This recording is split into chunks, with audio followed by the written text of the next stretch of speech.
Hey everybody, welcome to Trailer Punk Podcast. My name is Justin Hamline, and today I have the honor of having the busiest goth band in the underground scene, Academy Order. Thank you guys so much for taking the time to be on my podcast. Of course, man. Thank you for having us.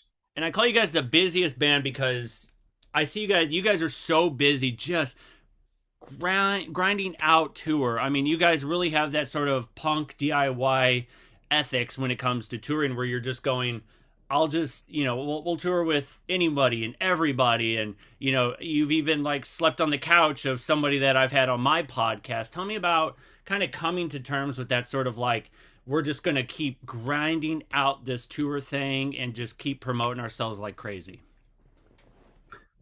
Um, Listen, I promise I will. But first, whose couch did we stay on that you know? Frost Newcastle. Cool. Oh, Yeah. Yeah, fraud. Frost. Yeah. We be loving Frost. Yeah, Yeah. Frost is great. I had him on my pod, and he was fun. He was so shout out to Frost from is it Carlos Casanova. Yeah. Um, he was fun to have on. Like he was just very like I think he had a little bit of the loudmouth soup, so he was taking a few drinks, a little nervousness, and he was just like ah. So but he was so much fun to have. Like we really clicked, and then he was just like, hey, here's my number, blah blah. Like we just became like total friends. So shout out to Frost. Oh, that's so sweet. We be loving Frost in this house. Definitely. But yeah, anyway, so tell me about touring. Tell me about just again having that sort of, you know, DIY punk ethics where you're just going, look, I'm gonna get with anybody I can and just keep pumping out this tour thing. Where most people just go, well, I'll kind of do this and then I'll go back home. But you guys are like, every time I look at your guys' social media, I mean, you guys are sharing stages with people that I've had on my pod that I couldn't even like I was with Decide Today, which is coming up. He's one of those just that sort of like digital hardcore, just that speedcore, whatever you want to call it, type music. And you guys are like, hey, let's share the stage with this guy. Tell me about that sort of ethics that you guys have when it comes to touring. Definitely, man. I We haven't played yet with the side today, Mm. but we will on this tour, and I'm Yeah, really it's coming up. excited. Yeah. Um, Man, I appreciate you ascribing punk rock ethics to sharing the stage, and maybe that is what it is, just sort of subconsciously. But um, it's a little more intentional than that with the time that is spent. But who you end up with is, we're a young band, man. We're not even 3 years into playing shows yet. So we were signed in quarantine, and I think we hit 325 shows on this last run since then. So that doesn't sound like a ton considering there's like 1,000 days in 3 years, but like it's been a ton. And sharing space with other, punk and oi and hardcore bands is, I think it more speaks to who we attract, and maybe it stems a little more from where we come from as people. Um, I've always loved goth music and industrial, and I've been to lots of shows, and I've played in bands that have those tendencies. But growing up punk in the Northeast, where I'm from, it's just kind of everything, yeah. Um, but we also seem to attract a lot of punk people. It's We're not playing synth pop, which I've got no issues with. I love synth pop. Of course. But I think there's something buried and baked into the way that we sound and maybe who we are as people, that attracts other punk orient heads. But as far as the ethos of just getting out there, I mean, man, I've been playing in punk bands for 22 years, and um, I've lived in the purgatory of part-time music. It's actually harder, in my opinion, Mm. to have to will this is this tour going to be an issue for my day job? Is this, but the calling it punk rock is fair, but I think it's more just purpose-driven touring. We I believe in this band, and this band at the end of the day is Norel and I, and then whomever we trust to come with us. And Henry, who plays the bass, he's with us all the time. I mean, if and when he ever moves on, it will be because we all agree there's something greater for him out there. But that's it. I mean, we've been touring three piece almost exclusively for a year. Uh, but it's not that we'll just tour or play with anybody. That sounds right, but it's more that when you have 200, 250 shows a year, you can't always decide who it is you're going to hang out with. That's not how promotion works. I'm not working with an agent who can say, hey, listen, Academy Order will only work with these bands of a certain decibel level and this amount of draw in their numbers. It's more like, hey, like, would I rather play a hardcore punk show on a day off in Tulsa, Oklahoma, or take the day off? And the answer is obviously to play music and spend time with either new or old friends. Oh, yeah. So I don't know if that's too roundabout of an answer, but No, that's it my seems pretty. perspective. No, it seems very spot on, and it's great because we live in a time where we we don't want to have that the middleman. We don't want to have to always go. I mean, which is okay. I mean, but a lot of artists that I talk to, it's like, well, we have everything now at our fingertips. Let's, we'll take the time to send out the emails. We'll take the time to talk to people. And unfortunately, you'll run into numbers people where they want, I've run into that with the podcast where it's like, well, you don't have enough subscribers, so I'm not going to have my artists on your, on your podcast because it's not going to draw. And it's just like, I think as a scene, we all got to work together, and I think that's what makes it so rich and so vibrant. Is even if you got punk people that you're sharing the stage with, or oi, or hardcore or whatever, I think that's the point. Is we all gotta come together, and I think that's what makes the scene, and it should always stay the scene. You know what I mean? Does that make sense? Oh, for sure. Definitely. Tell me about how you guys kind of came to your sound, because it's very different, at least from what I've listened to, where you got that aggressive. The first thing that I came to when I listened to it remind me of Burton Bell from Fear Factory. You have that sort of like aggression vocals with the sort of the death rock and the it's the goth sound, and it's got that sort of airy synthesizer and stuff, but you can't you brought it together so well. Tell me about bringing those two things together and going, look, we're going to stand out aside from all these other bands. You guys really do have an original sound. So tell me about kind of coming bringing that all together. Thank you, man. Like most things, man, like I don't know if your experience is the same, but you can come to the table with a lot of ideas, but what happens organically is what happens organically. And it's not that different from how we've ended up where we've ended up with touring. And, I came to the table, quarantine kicked off for me with, I had parted ways in a super unsavory way with a band I had done a lot of work with, and in Philadelphia, where we lived for a long time. And didn't take long for me to sort of just get on the projects with friends that we talked about. Everybody talks about the projects they're going to start when their main thing slows down. And if it ever happens, it never really happens. So I had time suddenly, and I just got some coffee with a friend. I told him my vision. We met another friend, and we got together. I wrote, a demo for that band, and we played our first show to like a very good lineup in Philadelphia, and then quarantine hit 2 weeks later. So I wrote with Norel, we wrote a follow-up LP for that band. I got to writing the power violence stuff that I'd been sleeping on. I don't know what it's like.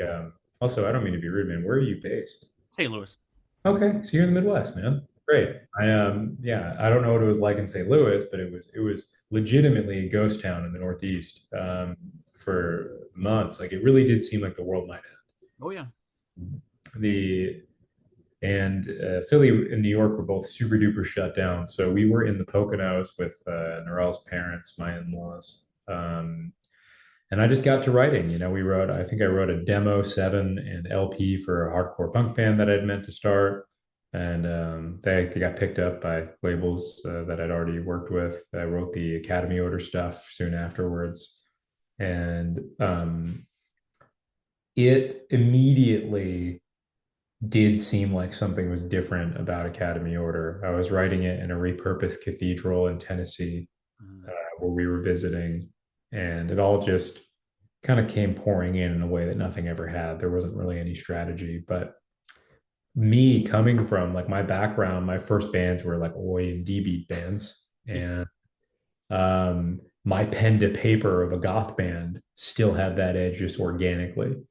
But how that sound came to be was sort of my interpretation based on influences. You know, what you put in doesn't always come out. I don't think that you can write records like Easy Bake Oven. It's not like that. You know, the ingredients do different things.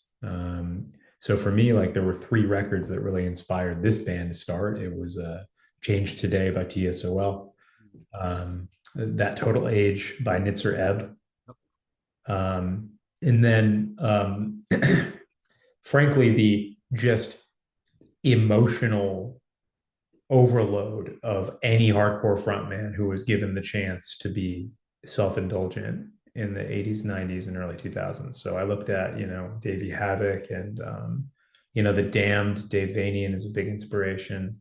And when you put all that thing in a can and shake it together, Academy Order came out with what it came out with.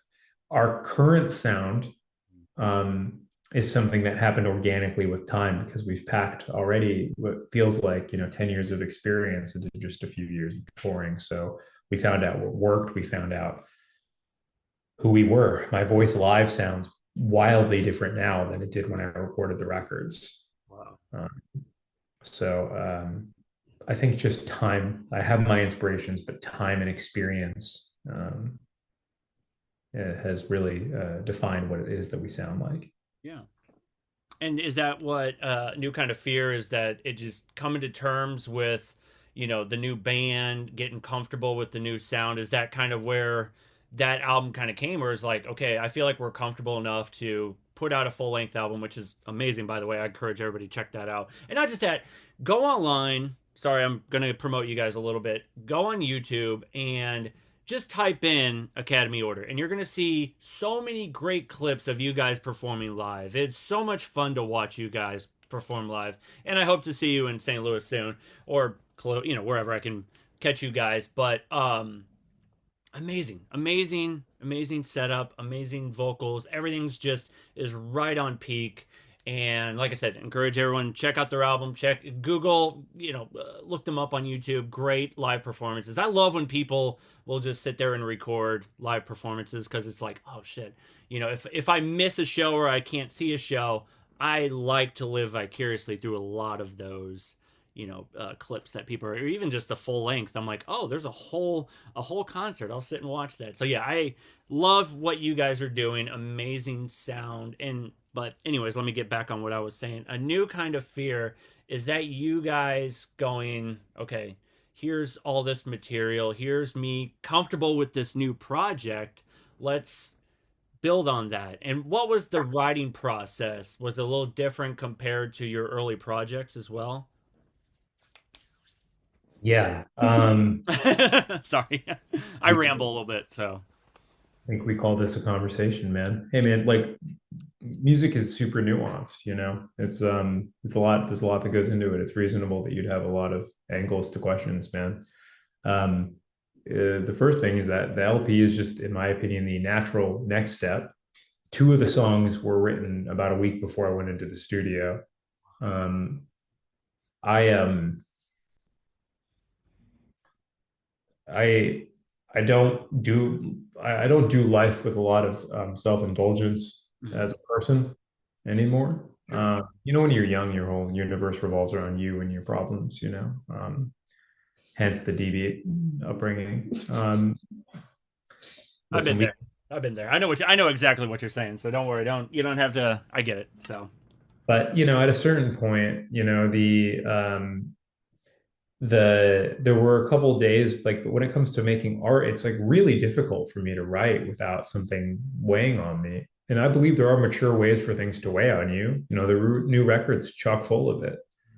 um But A New Kind of Fear was like, I mean, I wrote that record about like a eulogy for everything unimportant in this world, which I know sounds heady, but you hit a certain point where you got to grow up, and punk rock is kind of a one-way ticket to perpetual adolescence, and it sucks, and the music scene is stupid, and the um, it's stupid, and I love it, but it is what it is. And I think that at least where I grew up and how I grew up, there's just a lot of encouragement to stay stagnant as a person. And so most of my sort of processing was resolved to be and resigned to be in private.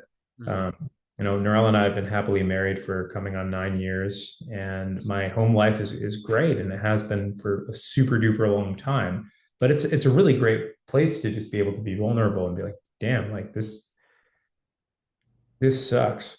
Yeah. Um, and I don't know, man. Like, and you grow up on just, I think there comes a time when you stay in the same place for long enough. There are two things that happen in my experience to people. One, they become established, hopefully, right? They become pillars of where it is they're planted, and that's awesome.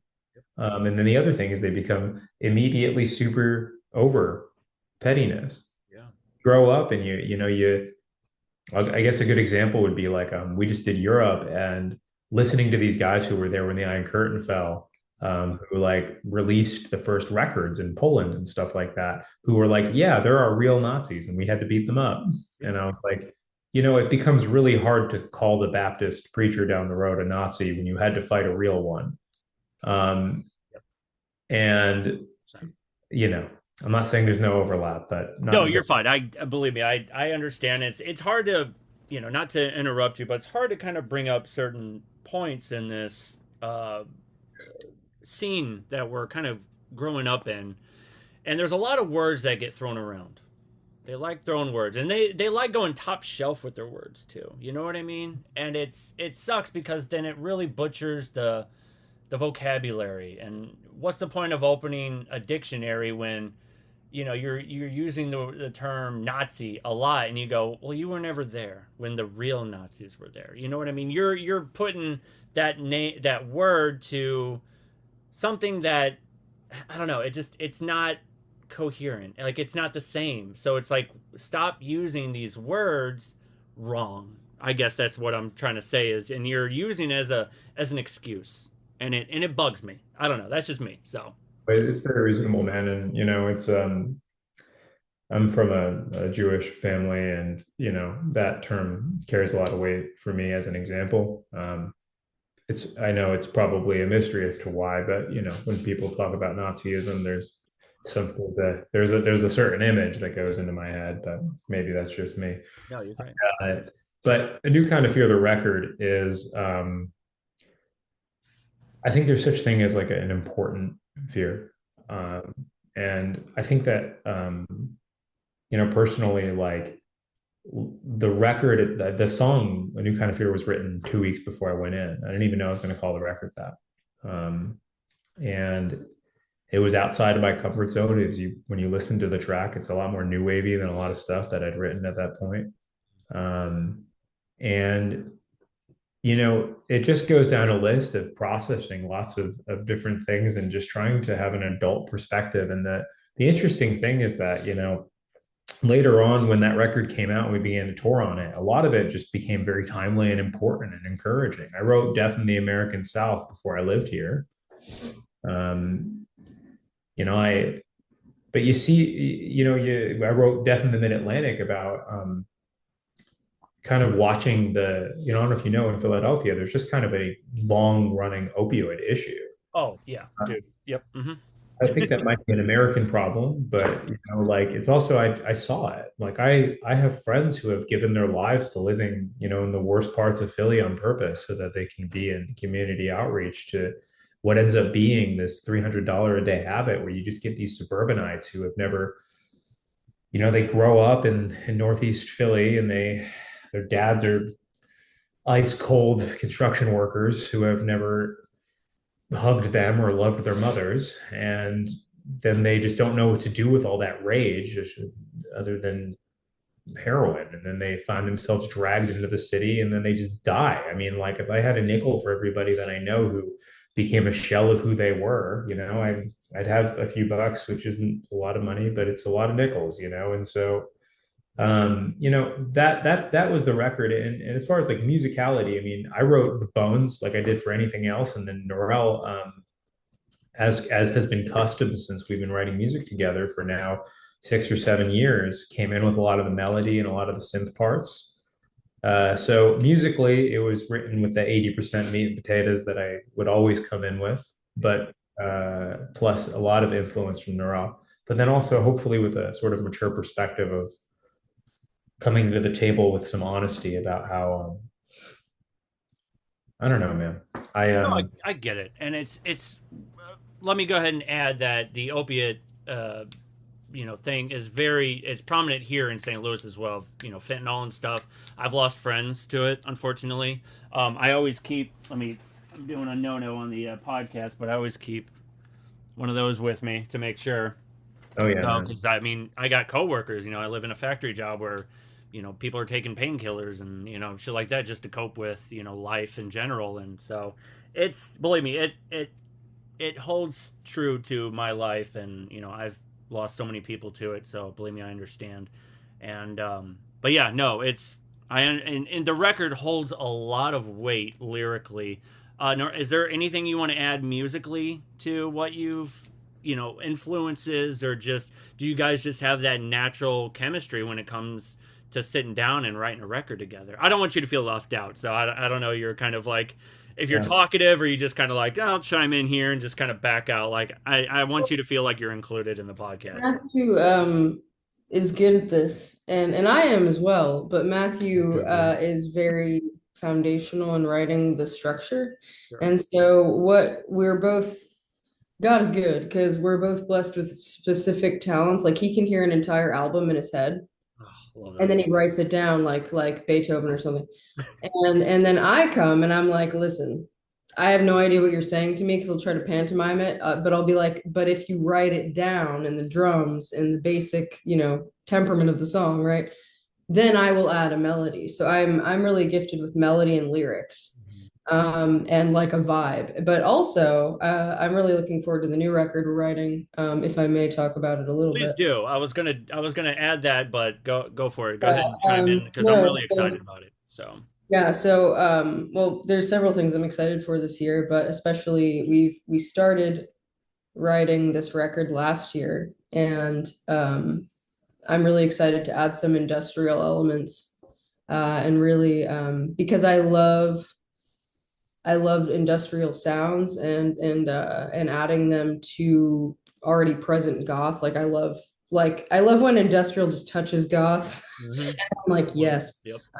Because I'm not like a straight up rivet head, but I'm also like I love new wave, I love post punk. But I also love just like club goth, you know what I mean? I love some heavy bass and some, synth layering. Of course. Huge fan of like Ministry's early stuff. Oh yes. With Sympathy is the best album they ever wrote. Sorry, everybody. No, Um, I'm gospel when it comes to that album. I'll uh, forever say that's definitely one of my favorites. and I'm just so inspired by guys like Al Jorgensen, because it's Dude just is like, legitimately a yeah, genius. the guy that we're recording with right now had never heard with Sympathy, and we were like, okay, because we were staying with him for 2 weeks, and he's a nerd about music, and he's read books on the science behind what the human brain looks for when you write a song, and he knows all this stuff, and he's incredibly influential in music, and he's done a lot of stuff, and we respect him a lot. And it's just so funny because we're at his house and we're there for 2 weeks, and we're all like vegan and gluten free and stuff, and like eating raw food, and we're Yeah. doing all this stuff, and we're writing, and he's flying in synths for me. I'm playing Moogs in his basement in his studio that he built. It's like a whole thing. It's a dream. And then he says to us like a week in, he's like, "Yeah, I've never heard that album." And we were like, and we were making pizza. So yeah, I call him shouts out. I call him Uncle Pizza. It's not. We're not going to do name dropping, but No, he's an you amazing guy. But anyway, I think Uncle he Pizza's accurate Uncle though. Pizza. But anyway, I like so that name. Yeah. Uncle Pizza, we're hanging out with him, and shout out Alex though, we love him. But he, and he had never heard it, and we put it on, and he was like, "This is incredible." And I was like, "See, it's all the things you've been talking about this whole time. Listen to the synth layer because every song is different and every song is unique." and just so genius. Like, and I understand he had a fake British accent on the album. I get it, but it's beautiful. It's Great album. beautiful It's because such a good album. he's got songs where he's like, and there I come down, I walk down the corridor, and then there she is with another guy, Yep. and you're like, what the heck are you gonna do? Listen, But then the next song, you have an underwater sea festival. Okay, it sounds insane, and listen. and it's like and then they're talking about some dude talking in like Swahili, Swahili, yeah. Swahili, yes, yes. and they're like, let's dance, Let's dance, yeah. and so you're like, well, you were just upset with your ex-wife, and now sounds like you went to Swaziland. and then you went to Swaziland and you're dancing, and you know what? Good for you. Like, God forbid I ever have to encounter a scenario where I have to write a record about that. No, that won't happen. My doubts are super high. But if I ever did, I feel like, would you go to Swaziland? I feel like venturing to like dance clubs and goth clubs in Africa or some other continent sounds about right. But I also, you got to get away. The standard has been unreasonably raised for breakup records. Yep. Because nothing has touched with Sympathy. Yeah. I will also say that Gen X, if you grew up watching Mine is a Terrible Taste Thing to Taste era Ministry, then you're going to have that opinion, and you won't know his dirty little secret, which is his opus. And it is. Thank you. Yes. We all agree, man. It is what it is. It's the best. But it was just interesting because the producer, he had reached out to us. We done some talking. We just ran some of the same circles. But he's got 15 years, 16 years on me, and he has played in some of my favorite bands. And people just don't know this about him because he's a Bostonite, so he doesn't brag about his accolades. But he's like got a platinum under his belt, like at his studio, and he's incredibly, like, we're so blessed to work with him. He's incredibly cool, and he genuinely loves recording. And he genuinely loves writing. And so it was just the most fun because we wake up and we already like hang out with the guy. Oh, yeah. But we would wake up and he'd have a whiteboard out and he'd have been awake like 2 hours before everyone else. And he'd be like, okay, I got an idea. And then we'd be like, okay. And he'd just be like writing stuff down. And we'd be like, okay, let's do it. So it was just the coolest. And it was also an analog studio. Ooh. So I learned how to punch in when because he wrote down he laid down all the drum tracks.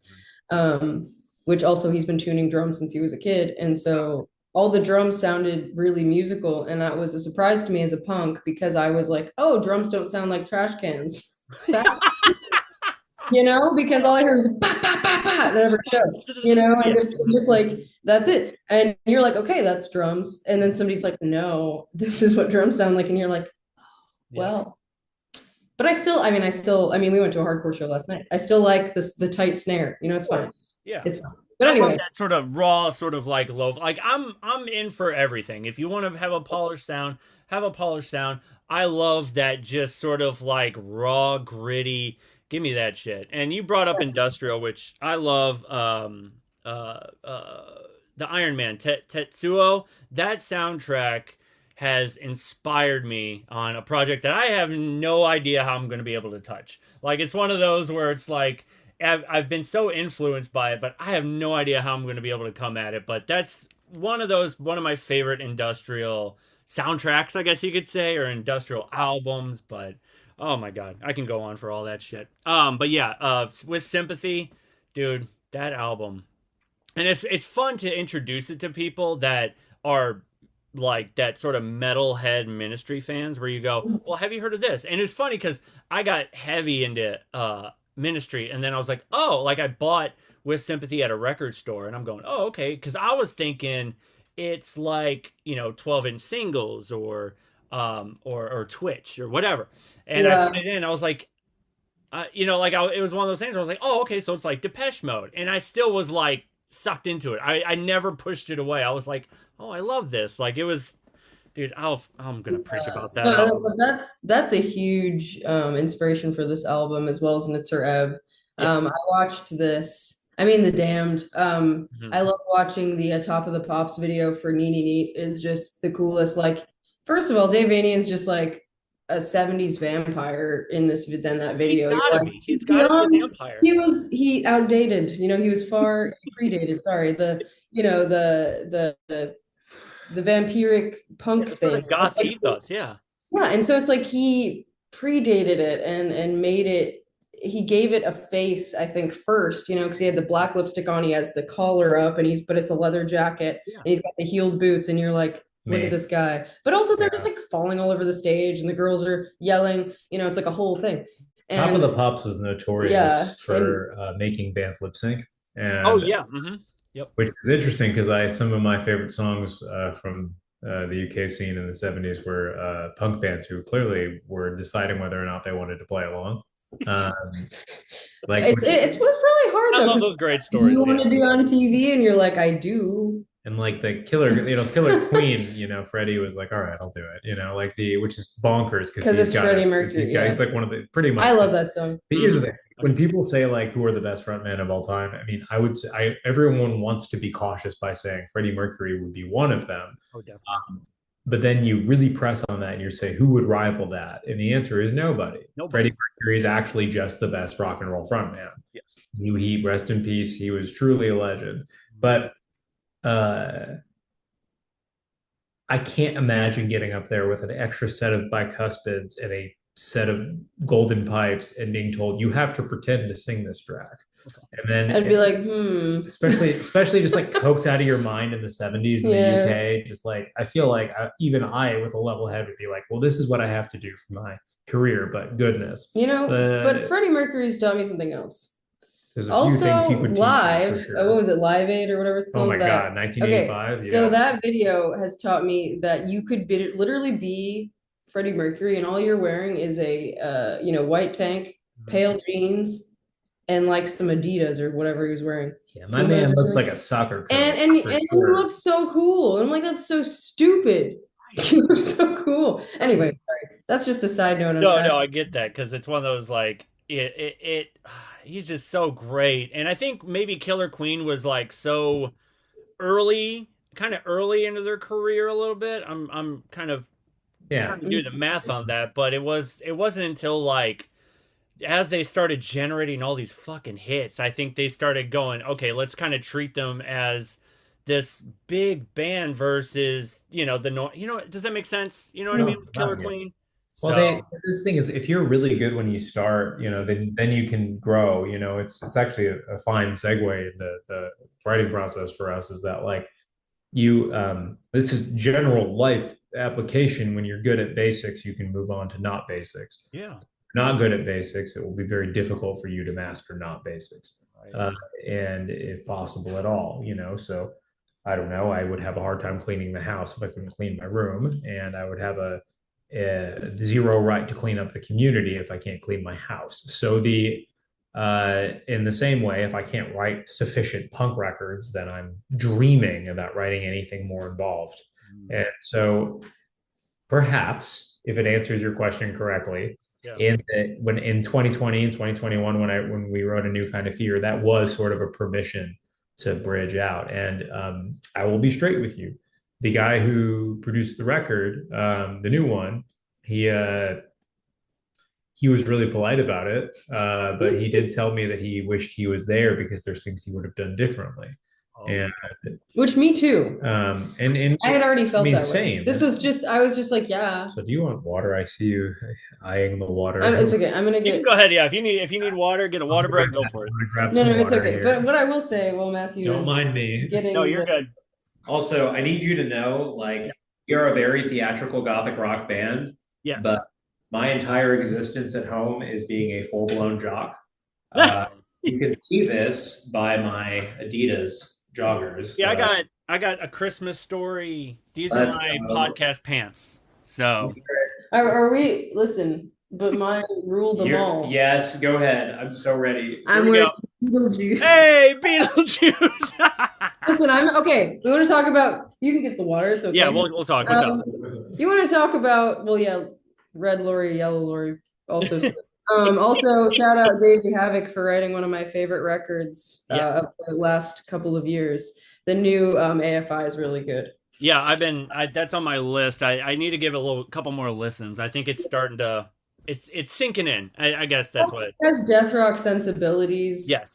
And it's almost like, to me, it feels like the album they were always going to grow up into, because they were always like leaning into the goth, like, With new. Black Audio. I mean, come on. Right, yeah. I love that song, The Vials. They're also, he's just an incredible frontman. Another person who inspires me a lot. I love we love listening to like The Art of Drowning, and just when we're in the car on tour, or the van, like we always have albums that we have so many beverages. So I do too. I got definitely. my water bottle. It's a gallon of water, right? And And I then gotta I go got in like that. my Oh, Miss Dr. Pepper. I know we do, but yeah, Danny Elfman. So we have a lot of influences. But what was I going to say? You said something. Oh yeah, yeah, Danny Elfman. Danny Elfman. I love Oingo Boingo, Oh, and so good. so there's so many. I feel like we just have like such a massive pool of inspiration for the new record because we're pulling from so many things because that's what you do. Yeah. It is you're inspired by other artists who have gone ahead of you and done it already, and like I don't know when I want to be inspired about because I also sing in the band, right? And so it's like when I want to be inspired about because I'm very theatrical, so is Matthew. Yeah, You've yeah, seen yeah. when I want to be Damn. inspired, like it's like then you go watch the Cramps, you go watch you know now I'm not going to be like that exactly, but we Right. love Lux Interior. Lux Rest in Interior, rest in peace. peace. Um Put your pants back on, yeah, brother. it's Oh my cool. gosh, yeah. Wasn't my thing. But Yeah. anyway, the point The, is the the war on music, that performance just blew my world apart when he's just the leather pant dude. it's That insane. It's an yeah. insane. It's I remember insane. I It's insane started watching performance. it and I was like, oh no, this isn't what I came for. I just didn't know. I have Sir, to this is a go. I was Wendy's. like, I'm I'm gonna 12. need you to. I'm 12, guys. People might not know this about me, but inside I'm often 12. And I'm like, guys, I'm just a kid. You're just a little lass, In the really. words of Gwen Stefani, I'm just a girl. And I have to go now. Now, as inspired as I am by Lux Interior, I just Yeah. got to say it's really important that you and your life is as ruined as mine the moment I realized he just kind of looked like Steve Martin in drag. Yeah. It's really accurate, which Yes. is So good luck unseeing that, sir. Oh God. Yeah. Wow. like, how did this happen? Nobody told me that, by the way. I noticed that.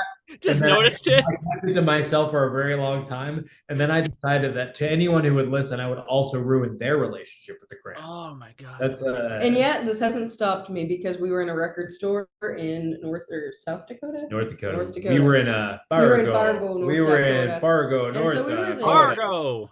Yeah, we love Fargo. Take care of it Fargo. right here in Brainerd.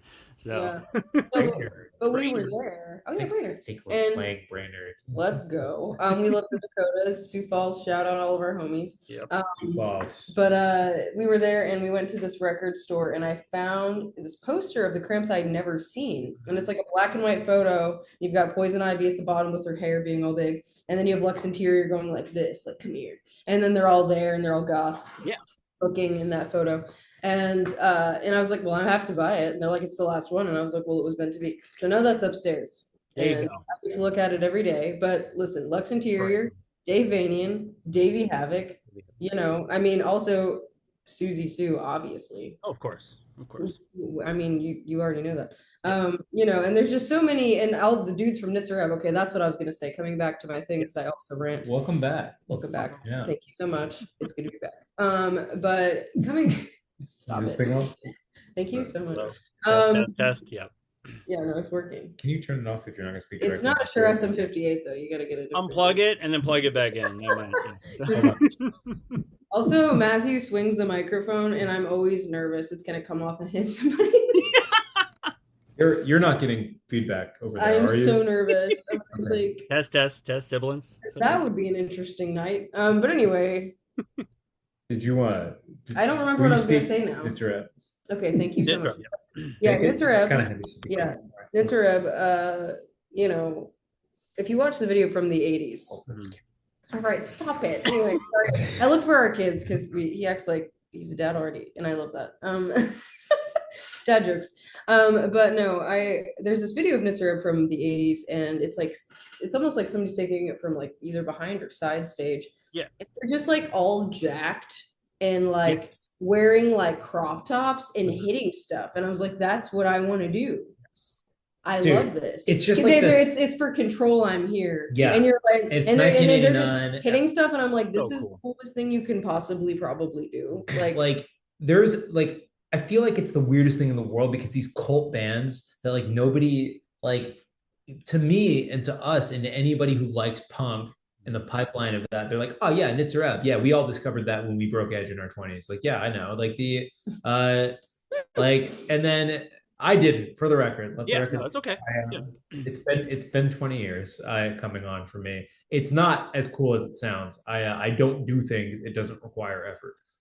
it's very easy The not to do drugs yeah, like it's not for cool. me. I played in a couple of I played in a New Age Records straight edge band for a long time. There was like a lot of Reeboks involved, and the like it was the closest I ever got to doing cocaine for sure. Like I nothing but love to my boys and nothing but love to New Age Records. Mike, you're a legend. Thank you for doing what you do. It was I almost was just like it's time to crack out the powder, fellas. If I ever find myself in cargo Are you shorts, gonna put that on a shirt? just end me for God and Fellas. everybody, fellas. Listen, Don't do that. fellers. The no, It's not worth it. but so Nitzer Ebb, it's so we just did a week with Henry Clooney from the Stiff Little Fingers in Mhm. October, and that for me was an amazing opportunity. It was cool. I think he's a little unsung, but the like I think that like but the fans that were there were as appreciative as I was. You know, he's a legend. Man. He's like 70 years old. I mean, he basically brought punk to Ireland. I mean, he Sure. like Yeah. and so, but we were there, and I was talking about how Nitzer Ebb. He was in the van with us for a handful of shows, getting from A to B, Mm. and just being in a van with that guy with that kind of like wisdom and like life experience is like a crazy rare It's gotta be a blessing. great thing. Like you're just soaking up all that history and then store like money. You can't pay for that kind of wisdom. You know what I mean? Does that make sense? Yeah. Well, here's the thing: I didn't have to, but somebody did. So the but no, listening to like a guy who's been punk since like 30 years before I was born is like wild. But he was talking about we were just like, yeah, like Mr. Eb's a big one for us. And he was like, people care about that band. And I was like, and I'm like, yeah. It's like, although I couldn't tell in the UK. And I'm like, um, yeah, man. Like I think but yeah, no, Nitzer Eb's a huge one for us because I think that as far as like approach to things too, I think that one of the other big things that defines this band is just an absolute unhinged jock relationship with fitness. Yep. Like it might be But hard to also, say. hold on. But also, yes, and we work out and we take care of ourselves. That's like a stewardship thing. And I think as married people, like that's something that we do for one another. It's like you should take care of yourself. Mhm. And that actually affects your lineage as well. Like if you don't take care of yourself, you're just setting up the next generation for failure, and that's on you. And Definitely. that's don't do that. No, I'm the Um, exact same way. I've started to go, let me focus on, I'll drink my soda, whatever. But I'm very active, I try to make sure I'm eating right, and not just that, but mental health. Like you really got oh to yeah, like, oh my God. It's yeah. that's become like mental health number one, physical health number two. Yeah, Mhm. I'm all about it. So, Yeah, no, and I just think that this generation often hates accountability, and I think we should learn to love it. We have to, if you want to do well, you have to accept correction, and you need to recognize where you're wrong, and that takes humility, and it kills your pride. And I know because I'm a human person, and I've dealt with this myself. I've been doing this long enough. I think I know what I'm talking about. But Like, yeah, when you get into your 20s, you realize like, hey, I didn't learn in health class the things I should have learned to take care of myself. And you'll just find out about Academy Order that we're people of excellence and we're very serious about fitness and health and mental health and accountability. And so like in the van, that's like what we talk about. So we do. And like that's another thing that goes behind the records is like real life experience and like sitting in the van and having ideas and bouncing off of each other what the next record is going to be a concept record and maybe Matthew will share a little bit about that. It's a little bit of a secret, but it's we've never wanted to do that. Like we never like woke up and we were like, I'm going to make a concept record. Like no one, we're from punk, we don't have like we don't We don't do that either. All right. not there like was prog rock bands. Yeah. where there was no like us sitting in a garage like stoned, first of all because we're straight edge, but also it's just not in our convictions. Like we weren't like, what if we did, like no one did that. But it just came together one night on a drive, and that's beside the point. But also what I was going to say is we're Sorry, not me just imagining jocks. being in a prog rock band right It's now, really smoking an weird. imaginary You J. would never do. But anyway, Matthew's too you're too hardcore. Tony, listen. What if You're what if too punk for we? I that. read this book about these hobbits things in the. I You don't think wanna I'm ever recovered. Yeah, exactly. and then Tony's like tweaking in the corner, like, "Oh, I'm on the opposite end of the spectrum. I'm on uppers. This is crazy." Pinball Wizard is coming.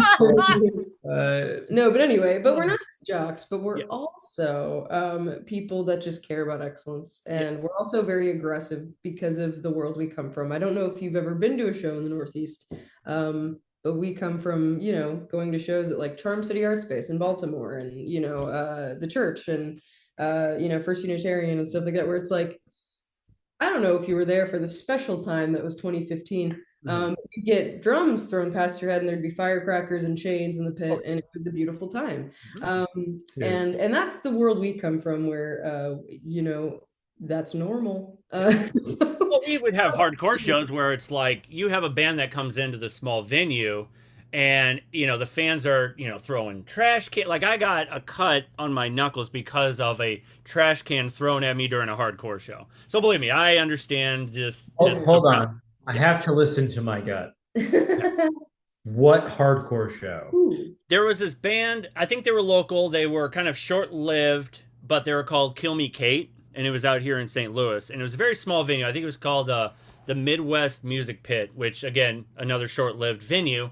But they were playing, and I don't think the venue understood the fan base. They kind of remind, like, it's kind of like the Locust fans or like the Dillinger Escape Plan, where everybody's just a bit rowdy and rambunctious, maybe on a spectrum, maybe. But they were like throwing chairs and shit like that, and it was just one of those the typical metal tin or trash can where it's you kick it, it's gonna go like it's like a soda can.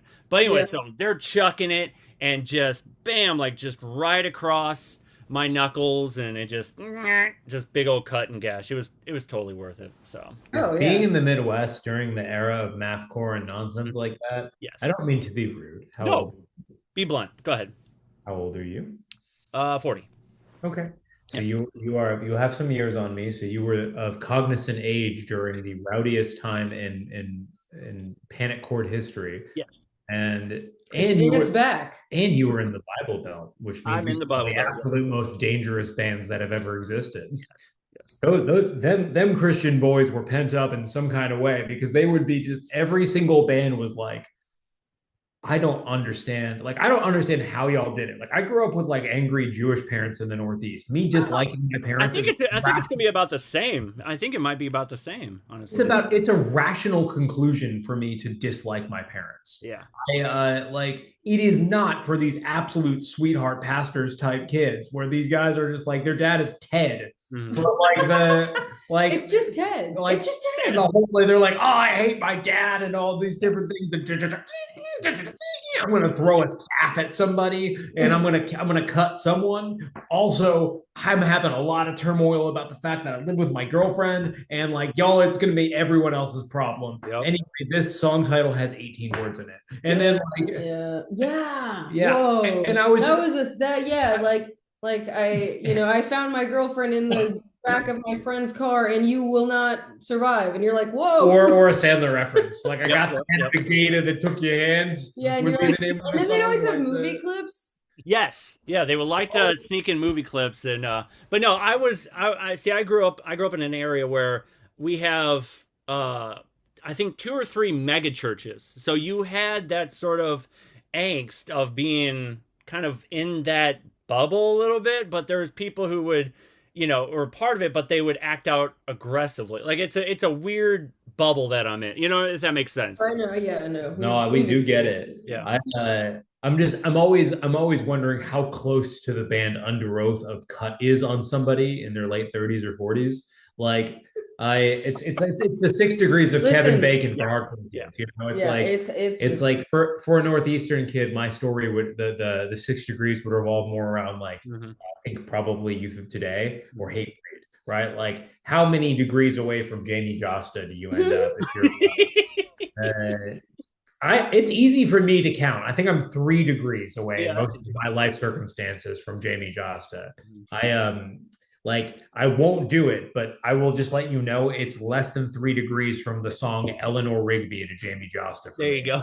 So the uh anyway, don't remember your question, but unfortunately we're friends now. So No, the we're good. you had to hear all the thoughts that were going on in We my head. were hold on. We were going to talk about the new record since it's a concept record, but I wanted to add there's Yeah. this clip that resurfaced recently about Nitzareb, and it was Yeah. when they were opening for Depeche Mode, and Chino from Deftones was front row. If I can find that clip and add it in the video, I'll go ahead and put that. But I saw it recently. It looks, I mean, it's one of those where it pans to the band performing on stage, and then it kind of pans the crowd, and then you see Chino right there. It looks just like Chino. I'll upload it. And you guys can see for yourself, or I'll send it to you yeah. before I put it up. But I'll definitely put it up. But yeah, anyways, that was my Knights Reb thing that I was going to add to it. Anyways, go ahead into the new album where you said it was a concept. If you First, want to divulge in that like information. we got snowed in Nashville where we Mhm. live, Yep. and so I've been making like neato little treats all day with Mhm. Norel, and so I got this wonderful matcha latte here, Yummy. and your boy's about to sip some and have me Go a for it. Danit.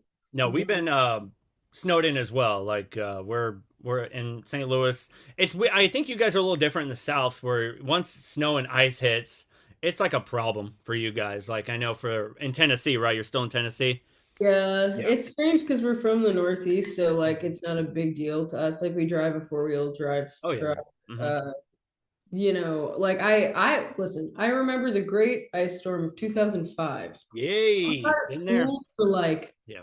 3 weeks because I lived in the Poconos. Yo, Yep. this is So so I was good, math. I'm glad. But no, it was a serious so snowstorm. good. We So had like no power yeah. for a long time because the trees were way down and then the power lines were out. Yeah.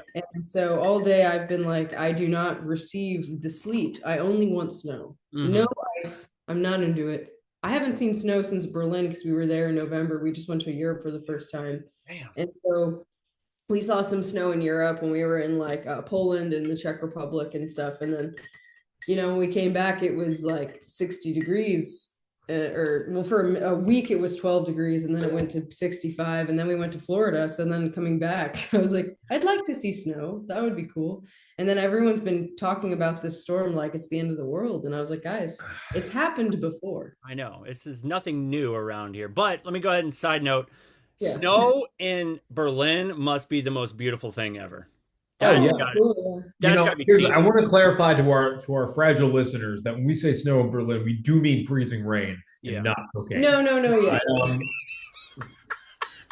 that's fair. I mean, Yes.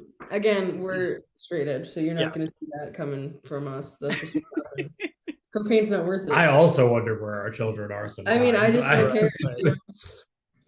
Anyways, go into the So we was in Berlin, but listen, before I tell you, all right, Oh about wow. before I tell you about the record, I want to shout out our sponsors here. please. Okay, It's not our it's sponsors, not, but we'd like but them if to. for We'd some like reason, them, yeah. but if for some reason Live Soda's from Los Angeles, you're listening. Live Soda Don't is do my this. go-to. He does this. He used to go Rain Energy, I and was then I was a server at a restaurant Yeah. for years where like I would for some reason across the street from us there was this gas station that always had Rain Energy on sale. Oh yeah, yeah. And when you're a server like at front of house, like it doesn't matter what city you live in, you're a coked out city kid.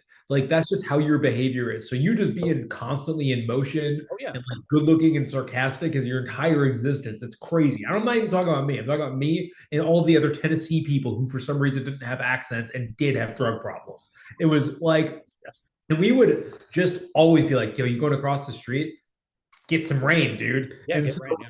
Like, and I was just, and like, I don't know what happened, but one night it was just popping in this restaurant. I was just like, rain energy.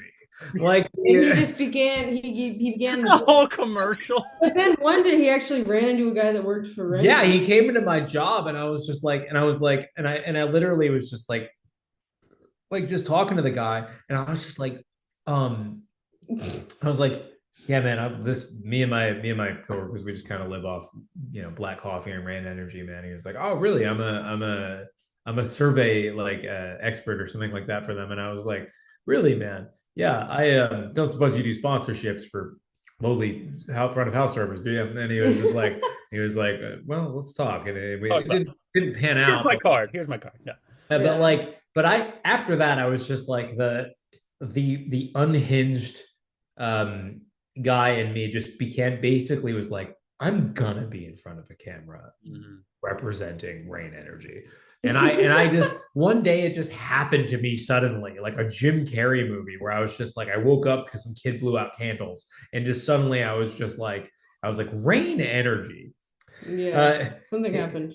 it has BCAAs and branch aminos, and like it was nuts, and I just didn't stop for like 5 years. It was That's wonderful, I and have him doing it at goth nights. Like, yeah, Please it's do. That's great.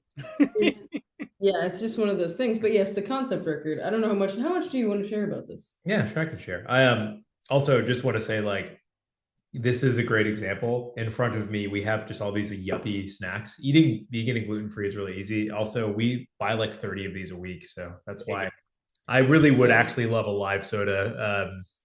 It's Sponsorship. it's really good for you, but it tastes like root beer. So That's all. yeah, it's great, yeah. dude. You're from Ale8 territory, so I know you'd be knowing about sodas. So I, but no, the first record was basically my first foray into more elaborate songwriting. I mean, that's what the last three. I mean, I wrote 6 records during quarantine, and labels were kind enough to want to work with them. I mean, all of them, and they like all of them played at least a show. So I did like a power violence record, and I did like a demo 7 LP, and that was we did one show in Denver for the label's fest, and it was bonkers. But that's all that is probably going to happen with that. Um, and but a new kind of fear was like basically the most mature approach to writing that I'd ever had, where I spent time on songs.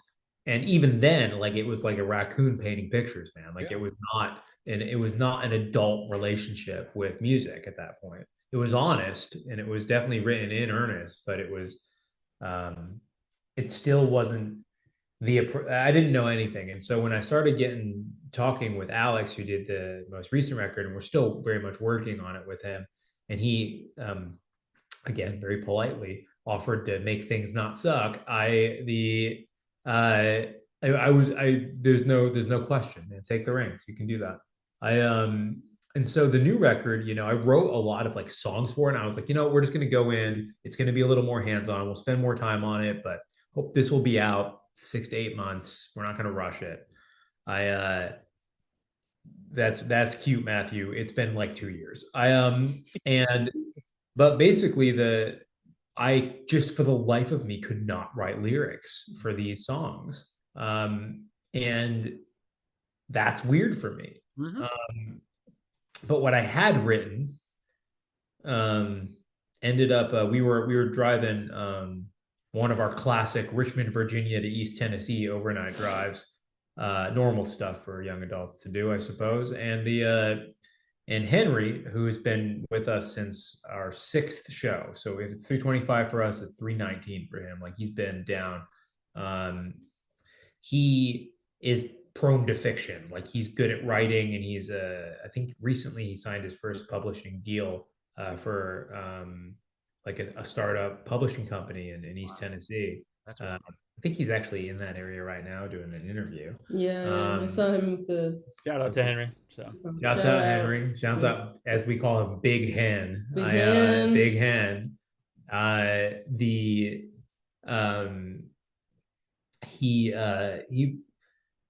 he's kind of like a sheepish dude sometimes. He's like a little timid, and it's just like, he's like your classic like Mikey Way like yeah. profile Mhm. type, or it's just like he's like you've got these like big personalities around all the time, and then you're just this absolute Scott Pilgrim of a kid, and like uh but he's like his like one of his favorite bands growing up was My Chemical Romance, and so he's got this theatrical tilt to his relationship with music. And he was just talking about it, and it just came up while we were just talking about life and stuff. And he was like, well, maybe you could, yeah, I think you would maybe mention, maybe it could be a concept record. And he said, it's funny that you mentioned that. I've kind of been thinking about that too. And Yeah, so it all just sort of came together on the night drive, and we were like, wait. And then, like, as we talked about it, the story arc fit in with the songs we had written because they all had different like vibes, kind of like with Sympathy. And so it sort of follows this story. And it turned out everything I'd written for it already lyrically described, like it all like it all perfectly fit fit. into it all it just already. Yeah. And we were like, oh, well, that's cool. So that's kind of how that happened. Like, Like, we weren't smoking weed in the garage playing prog rock. No, we we were were in a car. caffeinated as hell in a minivan. it's usually what happens. You're caffeinated, you're like, yeah, like yeah. I was like, but cool. it was really cool. And like, I actually And it ties to the first record. oh, a little incredibly. bit, which is Oh, cool. okay. And so, like, We love when things work out. I had already written the title track before we had decided it was a concept record. I wrote a concept song that was just so out of left field for me. But working with Alex on the new record and the writing process, I mean, it just completely changed the way that I write music entirely. Like I felt like I didn't even know how to like I didn't even know what writing songs was until I sat with a whiteboard with the guy for 2 weeks. And I went in there with the idea of getting it all done. We got the bones for the 8 songs, but I mean, this is going to be a 13-track concept record, and it might not come out for a couple of years. I mean, I think we're going to start doing singles this year because some of them are really ready. We play some of the live songs already, or songs live. But like I wrote an acoustic song for this record, like before we even knew it was a concept record, and like that's what I mean when I say like I don't really come to the table with a lot of strategy. It's not like that. It's just these things, they just happen organically. And once the thing is started there, you know. And so now we're like Henry's writing like an adjacent novella with us for the record, which is super exciting. It's not just a concept record. It will come with written word. Oh, cool. And we'll see what happens with time, but I think what I'd like to do eventually is include a short film with it. Cool. I already have some dialogue written to record in studio to segue songs. And I will say about the new record as we wrap up the 30 minutes we spent talking about energy drinks. Perfect. And new record. Brain energy drinks. For your brain and your body. You heard it here. That I don't think I have ever been more excited about music in my entire life. I think that this record is the most proud that I have been in the most diverse of sound, I would say, has the most array of sound. Sort of harkening back to, you compare it to Fear Factory, which it's not a band I've ever really spent a lot of time with. Maybe I should. We've gotten that comparison. We have gotten that comparison before, which should have led me to listen, but there's only so many hours, right? That's okay. But yeah, man, I'm really stoked. And by the time you see us next, we'll probably have 2 new songs on the record in the set. I won't really know what I want to hear on the record until I've played it live 45 times, and that's but that's that. I think I think it has the hardest stuff we've ever written, and it has the the most intentional and even softest stuff we've ever written. So it's exciting, and it's one of those things like I like seeing where you can get a concept together. Like there's one band that I grew up listening to, and they kind of went in that direction, a band called Showbread, which is from the South. Yeah. Okay. Mouth Like a Magazine. Sorry. No, we talked about Showbread. I grew up listening to Showbread. Yeah, one of my favorites. Yeah. Listen, in a Christian household, so Under Me Oath, too. Chevelle, Blindside. I saw the Cairo. Blindside, I love the Blindside, sure. Yeah. No, Blindside's my favorite band of all time. That's a good one. And nobody would know that. But I met Christian Lindskog, and he was the coolest. I saw him in Manhattan in like 2016, 2015. If you're wondering which side of the tracks I come from, the first Blindside that I listened to was the one from Kansas City. Sorry, don't steal their names. No, that's You okay. know Yeah. what I'm talking about, right? Yep. Yeah, they got the Kansas City version. And you got the Sweden version. We Yeah. got the Japanese Didn't they one. change it Blindside? Didn't they change it to Blindside USA? I think Yeah. that. Yeah. Listen, Well, because how confusing is that? Blindside was like so like this is like my thing is as a guy who very much spent a huge amount of time in hardcore punk like demo core circles, Mhm. like the sheer arrogance of hardcore kids is just like this. I don't know Yes. what is wrong with us, but we're Yeah. just like we're like, yeah, that band plays panic chords and that's not my thing right now and it's not in season, therefore I can name a band this. And And you're like, you like can't, and because then it, everyone's confused. It's like when Matthew thought that Inside Out was playing, but it was just the the Disney movie. movie. Disney movie. Yeah. And why I do love that? that. Because you're more creative than that. That's I yelled in a Steak and Shake out loud because my friend invited me via text to see Inside Out. Yeah. and you're like, cool. And I was like, dude, holy shit. Yeah. I cannot believe he agreed to do this. That's crazy. I guess Rage Against the Machine hasn't done anything in a while. I guess that makes sense. And then no. And then he's like, Dreams crushed. I literally Sorry. said, dude, what, where, how? And he Yeah. just said, oh, well, they're playing at the AMC, man. And you were like, no. Google, help me out here. But Yeah. That's great. No, see, I grew up in the Christian household and Solid State. I mean, I'm a huge Solid State. And then, but anyway, so Josh from Showbread, I've done a remix for Showbread. I think it was back in 2012, 2013, something like that. Anyways, so they did a concept album called Cancer, where it's kind of got that concept album, got a story and everything like that. But they were like, okay, they put together this sort of package where it's like a GoFundMe, where it's like people will pay and then they get the album, and then they were trying to work on a movie, and they said that it was kind of like it was a great achievement, but it really kind of broke the band apart just because there was so much creative differences when it came to the entire band working on a whole movie together, I think. But if you guys can make a movie with the upcoming album, I would love to see what you guys got in store. I think that's really cool. Oh yeah. I mean, that's honestly been one of the great blessings with this band, man, is just that like the band is my wife and I really. Yeah. And like shocker, we get along really well. And well, also we challenge each other's ideas, like but like it's a good, and again, I think we're very well paired. Yeah. Because it's true. Yeah, because like we have strengths that the other needs for things. And so it's like when you put that together and you use it to go forward, and you use it. It is complementary. Yeah. And then also just like, I'm incredibly shy with who I allow to come in. Like, let me put it this way. Like a fill-in or hired gun could happen. Mm-hmm. And that's how the band operated for the first year and a half. It was a quarantine project. Yeah. Like the first lineup was and this is okay, little thing about Matthew. I don't get baffled, but there's this Seinfeldian complaint cycle that happens in the hearts and minds of every young Jewish boy in the greater New York area, where I'm like, I don't understand how this thing that's super obviously the only thing that could happen happened.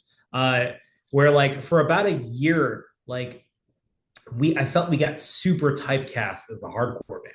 Oh wow. And I was like on stage in Infest cutoff, like yelling at people, being like, why is it that people think that we're a hardcore band? And then we go back and listen. Like there's times, and he's like over time really calmed down vocally. Like it's more like post punk now. Mm-hmm. At first he was like kind of a little bit. And then we go back and listen to the record because we don't listen to our own record really. At least I don't. I get it. I get it. We'll go back and listen to the record to maybe like practice vocals before we get to a show. So we'll just put it on to like sing along to or something, or whatever. And we'll listen to his vocals and be like, oh my gosh. Like they're so hard. What? Like those are literally and Matthew and I are hardcore and I'm just in the back laughing. I'm like, yeah, no wonder people thought we were a hardcore band. And to be fair, hold on. To be fair, shout out Lance from Kansas City. We had some of our friends fill in from just mongoloid like hardcore. Right. And so they're like playing the songs twice as fast. And to be fair, I mosh on stage. Of course. Like So I there's mean, it's aggression. It's not fair. weird. You Like, know, we're like, how did this happen? but the first lineup that we had, half of the band was like North Carolina hardcore kids. Yeah, yeah, Yeah. yeah. Like guys from like kind of ass beater hardcore bands Hmm. from my Sure. like kind of my homies who were just like they were just friends and they were like I paid them a per diem for the 5 shows we did. Yeah. And then the a couple of guys that were more local to me and a little bit more in the greater indie and punk and even rock, just rock world, including Henry, came along. And the second tour, this is where it sort of goes, it reverts, where we had one of the drummers from, if you remember the band The Banner, Oh yeah, yeah. yeah, the Banner's drummer played the drums for the second tour. Oh We wow. played with the Banner on that tour in New Jersey. Shout out QXTs. Shouts out QXTs. And but like the dynamic of being able to basically just like uh dream big because we have like lifers now. Like we've had a fill-in drummer here or there, or a homie come and join to run track. We haven't even played with live drums more than a few times in the last year and a half. Right. We don't do that anymore. Yeah. In this house, we and the tracks are friends. The which Sure. frankly I was dragged kicking and screaming into comfortability with. But It's harder when you come from punks used to the You- you're- drums being behind you. and like the thing is now that we have that though, and it is we just needed to know how to talk to sound people is all it was. Now we've done almost a year and a half exclusively of doing that, and it's been amazing. It's Yeah. also doesn't hurt that they're live drums. On the record, you know. So but you can dream big, and you can like if you got this kind of firm foundation, you can dream big when you trust your people, you know. Yeah. Like a movie wouldn't tear my friends and I apart because I'm not like okay, everybody that's a little older than me that plays in bigger bands that's talking these talks, they're all a little jaded despite their success, and they're all like it's like wrangling cats, man. I'm like, dude, just get new cats. Like literally just if it's like wrangling cats, just fire the other cats. Just like I promise you, Gary Newman, nobody needs your backing band. Like I Gary Newman, if you're listening, please take me on tour. I love you. You're my dad. You're my dad. I love you. A girl in New Orleans actually just messaged us and says, "I love your band so much. That was so amazing. You're like Fugazi and Gary Newman had a baby." And I was like, "That's incredibly high praise." Ian Mackay, if you're listening, please take me on tour. I love you. Also listen to our cover of I'm So Tired. Yeah, please. Oh yes. That's all. But yeah, no, I'm with you. I bet that stuff tears bands apart. Way dumber stuff has torn my old bands apart. I guess a movie would, but I will say that if we're gonna do something like that, I think that just going in with a humility of just being like, I don't know, like these are my friends. Like these Also, are there are cats that are very sweet tempered. yeah, there are like just get new. Listen, It's not even like get new cats. It's like work out your problems and get over yourself. Yeah. I do it all the time. Try and get it right. you still have the mic. That's a Sometimes really good point. sometimes I look in the mirror and I go, you just need to get over it to myself. And I tell myself this before I tell anyone else this because I'm not going to give you advice I don't give myself first. Are you from the Northeast? Yeah. Dude, you know what's going to be a really real bummer when people watch this episode and they find out that we're just actually silly little guys. I think that's kind of the point of the podcast where I want people just to let loose, like just let it be a hang. I think too many people come in thinking it's like other podcasts where it's just like this sort of weird question answer. Da, da, da, da, da. I want it to be the hang where people are comfortable enough to come on and just go, can we just fucking bullshit for a little bit? Like you can cuss, I've had people smoke weed, drink. I'm just like, there's no restrictions. You can cuss, whatever. Like it's all those things happening makes me feel a lot better about the fact that we just all had a one streamlined brain cell for the entire conversation. I think that's what it's supposed to be. That's okay. And we can talk about with sympathy for another hour or so, but tell based. me about when you guys were going on tour and you were, is it a lot easier where it's like, look, I got me and my wife and we're on tour versus having this van full of guys or other band members where, where there could be, not just money issues, but just, people knocking heads, Here's Is a the little thing. bit. Remember that thing I said a second ago where I don't give anybody advice, I don't give myself first. I love the finger, the one. I will only take people on tour that are not children, and I mean that mentally. Sure. No, I agree. Because if you were not raised and disciplined correctly, like if your parents didn't do their job, you're not coming on tour with us. Right. Sorry, because I have- no one's going to deal with your child Yeah. if you don't deal with them. So what that I means, can't prove that that's the case. listen, we've taken typically. children on tour before, and what I mean is adult children. Adult children, yeah. And there is grace for mistakes. We all make them. We need grace. There are days where I am in my bag and Matthew's like, hey, get out of your bag. And I'm like, thank you so much for saying that. You're right. Speaking of cats, You know what I mean? Just like a cat. those things be hanging out in bags. But it's true. And so like here's the thing about what you just asked is yeah, there are days where maybe one of us is like sort of moody and then we get a hold of ourselves. Yeah. Praise God, and we go, hey, I'm sorry, you guys. I'm being a jerk. And then everyone's like, it's cool. Yeah. And so it's like we kind of now after touring for a while, you learn the rhythms, and like Henry is the boy. Henry can hang. Henry is the boy. And he's big hand. He big is hand. El pollo grande. Yeah. And he is a grown-up. And we're actually about to take one of our younger friends on tour with us.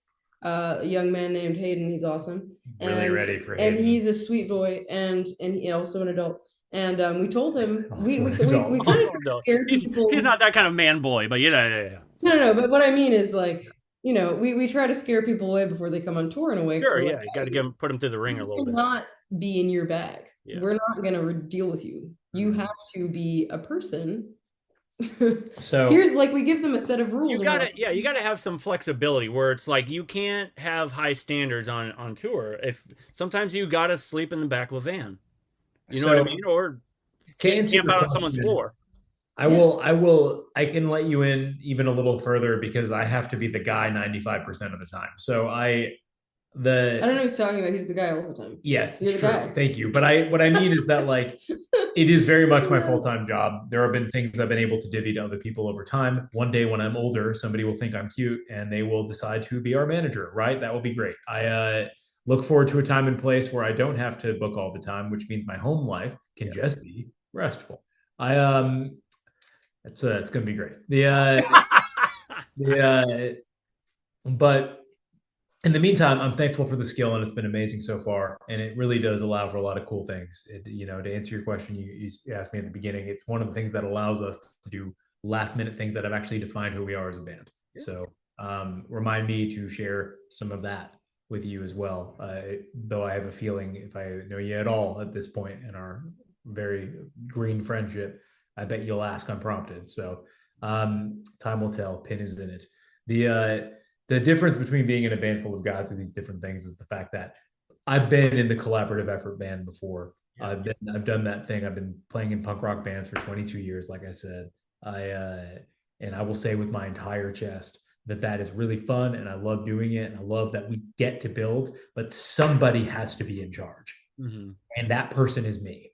I have to be in charge. Sure. And if that makes me sound like a narcissist, then sign me up for the profile, baby, because that's what I am. Yeah. And like, you've heard too many stories about like hardcore bands where it's like Lord of the Flies, Yeah. It's like, whoa. And it's like one of these things where it's like, the fact of the matter is that like somebody has to come to the table with 85% of things taken care of, or it just won't get anywhere. This is not just some punk band. Like if we're living this thing like it matters. We're building a house that we intend to live in. Somebody's got to be in charge. And I decided 6 or 7 years ago that I would never be in a band again where it was possible for my livelihood to be taken by somebody else. And I decided that, and I openly communicated. I said, hey, listen, guys, I wrote these records. I'm happy to play music with you, but if you ever want to get out of here, then go for it, man. But this is my band. And if that upsets you and you don't want to be friends with me because of that, then I do understand that. But I need to be above when we're about to start getting contracts because we all just got signed. And as excited as I am to have you with me, um, I'm not gonna let you sign it. Right. You No, that didn't makes write sense.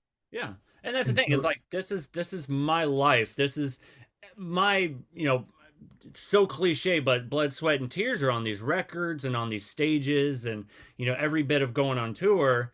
This is my life. Like, and if you're gonna come in and make it a problem, when we're on tour or anything like that, and it's gonna mess with the formula and the essence of, then I don't need it. You know what I mean?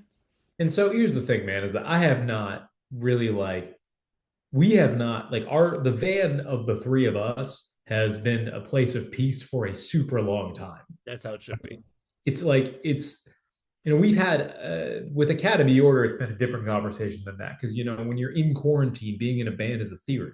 You Mm-hmm. know, like the and that's the thing is that when people who are just like, yeah, I can come along. Like if you I don't know how often you hang out with people who are sort of the people from those bands, but it's very rare for a band to be full of collaborative effort people. It's not really like that. I mean, like most bands are not their high school band getting signed. Most bands are not Blink 182, who were or even like a Fallout Boy where it's been like the same Mm. people the whole Same time. people the Most, entire time. most bands are 1 to 2 core people and then their backing band, Mm-hmm. which is why the Morrissey sound discography is so good. Yeah. No smack at all on Andy Rourke, rest in peace, or Johnny Marr, who's a genius. But um, you know, yeah, like you look at Cold Cave, one of my favorite bands of the last 20 years, and they've had lots of long-term members. I mean, but really at the end of the day, it's Wes and Amy. Their current lineup includes Anthony Anzaldo from Ceremony, Yeah. who I think brings a really awesome sound to the table. But it was there before him; it could be there after him. And so, with just Academy Order, the basic MO of the fact that we're having a conversation ahead of time where you're learning my songs and you're adhering to my rules, and just having to like that was true when it was five guys in a van, like when it first started, it was like when you're just fill-ins, like I will, I'll give you like a $15 per diem, but Yeah. that's all I got, baby. We're not getting a guarantee every night. I'm handling the gas, I promise. Like I'll make, but my commitment was actually, man, to answer your question, my commitment has always been you won't have to sleep in the van. Like if we have to stop to take a nap somewhere, fine. But like we're not like I have a pretty goth girl with me. We need a bed for her to stay in. Like Yeah. Also, I have to shower. like the Yes. Yes. and I It's like how it goes. I get and that. but also that you benefit from that, fellas, because Yeah. you know So no, we've and been so very blessed in this band for that. and Yeah. so the rules that I basically have for fill-ins are easy. They're very easy things, but I haven't had to have a fill-in in some time. That when we talk about it at this point, we do not need more members. So the fact that we're bringing in a young man who's been talking to about us for about a year, when I say try to scare him away, what I mean to say is like I tell him ahead of time, like I would anyone else, These are the demands. the basic rules of show up, stick to your commitments, know your parts, have a good attitude. That's it. It's not complicated, man. No. Like and like I have a script where I give my what to expect to the best of my ability, but even then I can't get ahead of everything because that's just not how life works. So like if one of the things I always have told in my script is like we are not rock stars. Like there will be shows that we're playing in front of lots of people and there will be shows that we're not playing in front of very many at all. Because And we're the kind of band, as you've seen our schedule, where we will play an abandoned army fort or a basement, or we'll play a stadium. Who cares? We're like, whatever it is, like we're like, okay, we'll show up. So like you never know. and so Like we played, okay, I will tell a small story. yes, please. There's this thank you so much. When we played Budapest, as they say.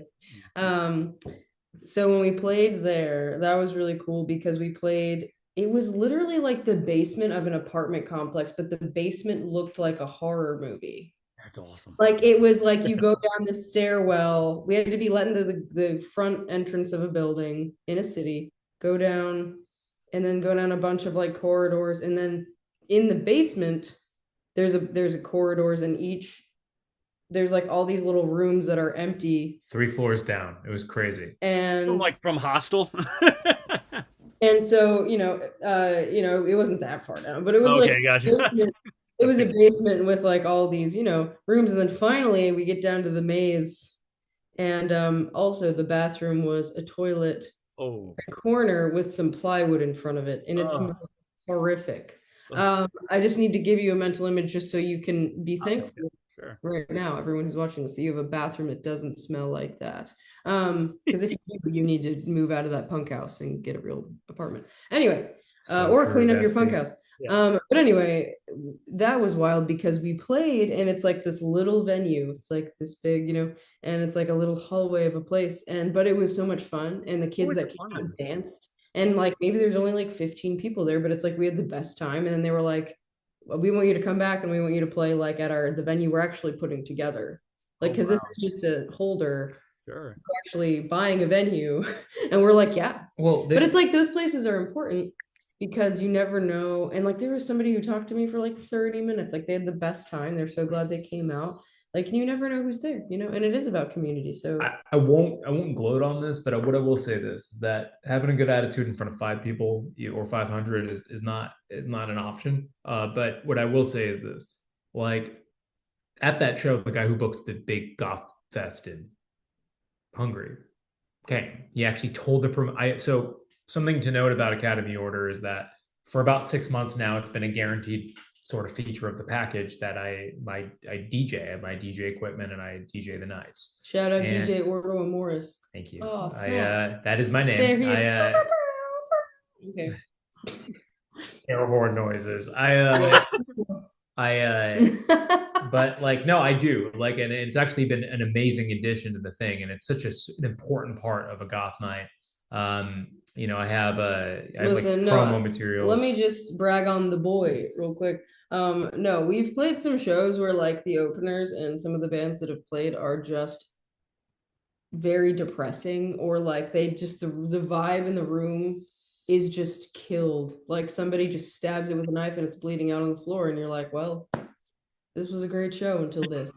Because or they're awkward. I don't know. And so Matthew will run up there, get his setup together, and then he's like putting on B-52s, and all the people will come back in and start dancing. You know what I mean? And it's like, We whatever. played this show the other night where it's like so. But It's like he saved the room vibe so many times thank because you. other people are like just getting used to performing, or Just bummers. They're bummers. yeah, and sometimes they're just playing really sad shoegaze, and you're like, well, this was Like, sad. why did you have this band open for us? Yeah, they should have played like we're in less. Oregon. I know you have don't know. other options. Like Come on, and but it's okay. Like it's God bless fine. those people. It's great. But, But like, Matthew saved the room, and that's all I gotta say. Thank you. I really appreciate that. But It's it's one of important. my favorite things to do. I mean, People want to have fun. Gosh, dang Why it. we go to shows, right? Yeah. it's like it's We also have enough sadness in the world. We come to shows. to be sad to a beat. Yeah, and to dance your troubles away. Dance your troubles away. In hardcore, that's now. At our shows, you can do both. Yeah. But anyway, but thank you. But like, so I'm my first out of the country DJing gig was in Budapest. I DJ'd that night, and the promotion team was like younger trad goths, which was awesome. They were great. And like trad goths and us get along real good because we were about the same stuff. Yeah. And they apparently, the guy who runs the big fest like hit him up and was like, please make sure he continues to DJ before I get there. I need to watch the band. Like, and he did. He came, he bought a shirt, and he invited me to play the fest. Like, and so that's how it's not a career move to play well in front of small rooms. That's an integrity thing. That's a moral thing. Also, because it's like who needs that show? Who is there? Who's there is going to take something out of it? Yeah, and also like we're not, like Matthew said, we're not rock stars. Like we'll play anywhere because we love it, but also just because like it's what we think we're made to do. Like it's like we're gonna play wherever we're supposed to go, and that's just where we go. Sure. but I will also say that the amount of opportunities that we've had that only happened because we killed it in front of a room of 6 paid is in the dozens. You truly never know who's like there. the One time we played in Boston and the vocalist of I Hate God was there. And we were like, and he was like, "Hey man, I love your band." And we were like, "Where did you come from? Why are you here at O'Brien's pub?" What? it was crazy. sick. Like, Yeah. but that's what I mean. Sorry, So it's just wild. Like you just don't. It's you insane. really don't know who you're playing in Weird front of. random moments. The first time we played Fresno, California, one of the guys from London After Midnight was just in one of the bands. He played with us, and we were like, nobody said this was a feature of the bands. Yeah, no one said, which is fine because if you're in a big band, often you're in a smaller band and you just want to hang. Yeah, and he was just really cool with us. We became acquaintances after that. You know, we've now played with it. We're playing with him twice in March. I'm excited. We're playing with Tragic Visions, their industrial project. Michael, we get to see they're all great. We get to see the homie.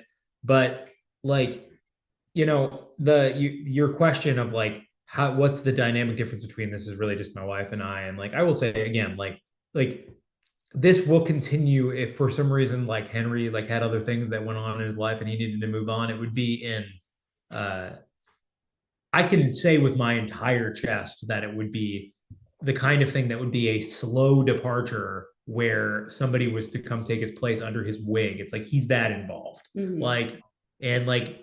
But like at the end of the day, it will continue with just us. So that's true. But I also don't want to downplay like the fam that we have like in the close quarters. So the biggest difference is the fact that like let me put it this way. I feel like a lot of DIY music gaslights people into full-time careers for the love of the game that they're not allowed to take seriously.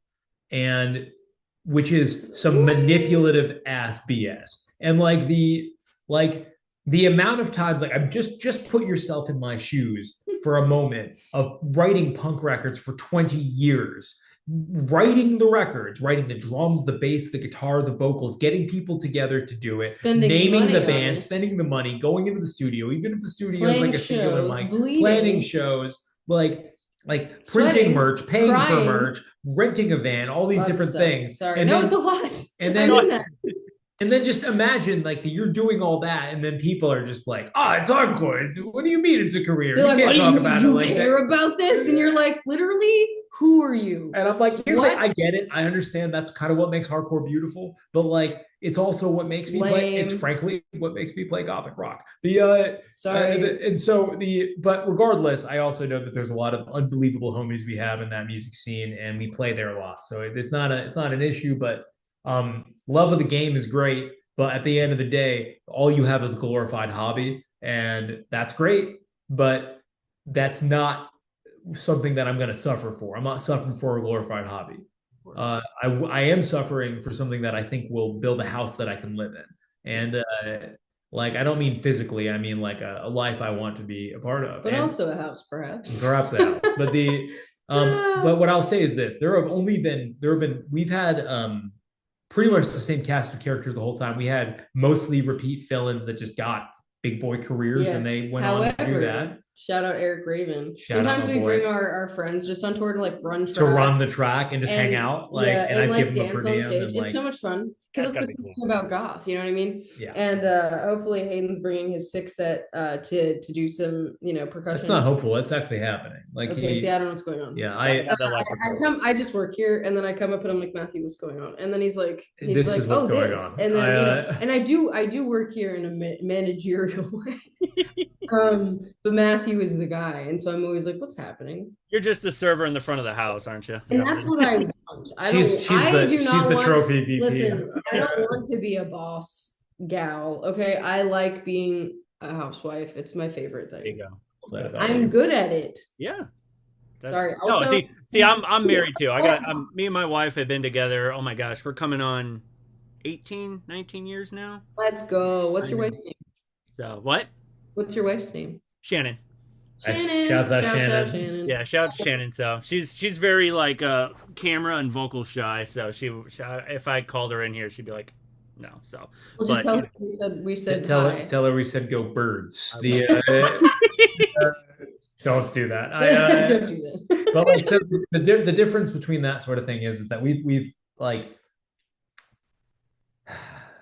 I listened to the horror stories of the bands that I grew up watching and loving and how they had this family dynamic. But for most people, family is not a healthy thing, especially in a music scene that quite specifically boasts of attracting people with issues. Oh yeah. So And you're like, why do all these people have issues? they'd And be you're like, like, oh, yeah, these people are like my family. That's why we don't get along and we hate each other. and I'm like, perhaps this is the reason we're all together to help each other. And I'm like, so for me, I'm just like, listen, But they're like, like, no, I would rather gossip and then write a record about it. And you're like, wow, well, that's interesting. you're just describing hardcore music, right? That's exactly. It's like the name of the band.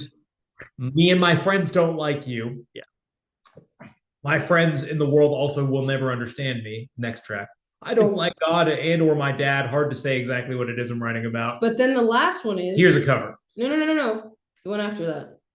I don't like myself. Oh, I also don't like It's myself. got to be on acoustic too, by the way. Yeah. So. For the hardcore record, it's not. It's graffiti block font Oh, there you go. Or it's varsity font. Intro name of the band. I don't like you. I don't like me. My dad, maybe God. Hard to say what's going on here. Here's a cover. And I the but and that said, like we've been spoiled with awesome friends we toured with and stuff like that, and like we had mostly the same drummers for a long time, but like they're just fill-ins, man. Like we knew, and there were two guys where I was like, listen, like I was like, this is such a good fit. We have such good chemistry, man. Like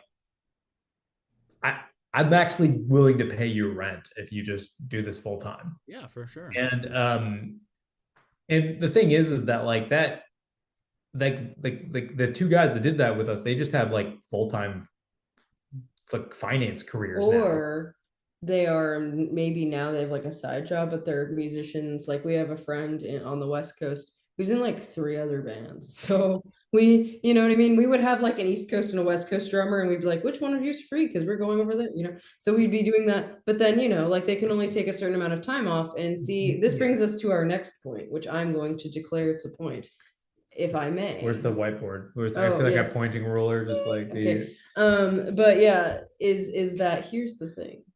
Not everyone is as wild as we are. I just talked to a new friend from a band that we played with in Pensacola, Florida. And him and I were talking about, because he also is in several bands. And he was talking about that guy was cool. He's very cool. I liked him. Shadow Cam. But he was just saying like, yeah, I can only tour in this specific band that we were playing the show with. He said for like a week out of the year because they all have big boy jobs. He goes, but not me. I do this, you know, and I was like, me too. And that's like very rare because most of the time, the bands that we play with, it's not a career band, you know, but for us, Academy Order is a career band. So like, while I have like gigs on the side for different like influencing stuff that I do, and Matthew has writing gigs sometimes and stuff. We do not have a 9 to 5. We do not have a home job. It's like we have stuff we can travel with and do on the side. And so like that's cool, but like we care mostly about this band. And so it's like we put all of our eggs in this basket. And very egg heavy basket, truly. It's a lot of eggs, yeah. But you know, man, like that's the thing is that like our homies, as cool as they are, like aren't gonna rearrange their entire lives for a glorified hobby either, you know. And so it's been amicable in every imaginable way. It's not like it's like I cannot continue to fill in. That's what it is. And so that's the big thing is that you know, it's like I worked at the same restaurant for 4 years, and during most of the building of this band actually, and my boss, who was my age, but physically and ethically Mr. Krabs.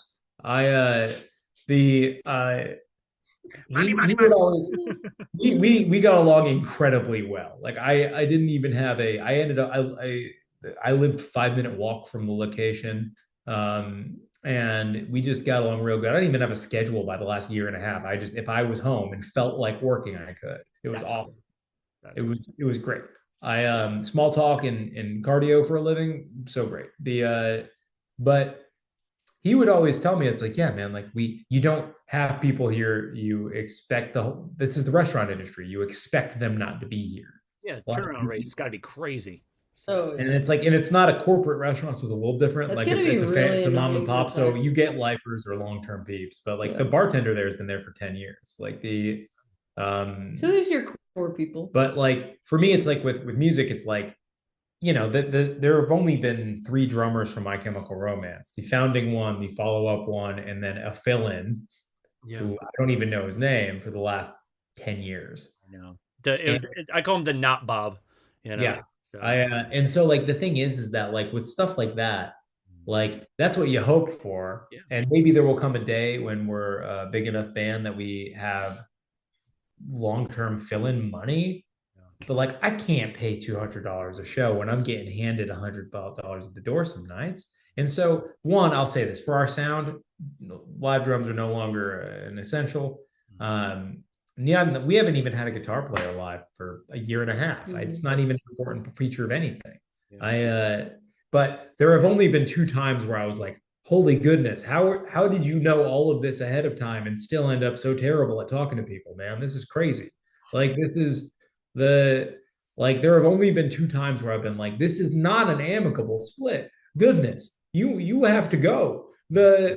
Like the and I was not mean about it in either time, but like the first time I was like, listen, man, like I don't know what was going on in this dude's head, but like he was polite enough and then sent me an essay about a bunch of stuff that was very easy to verify isn't true about his experience with us. He was like, I didn't like this, I didn't like that. It's like, that's awesome that you didn't like that because it didn't happen. The right, I have witnesses if we need to.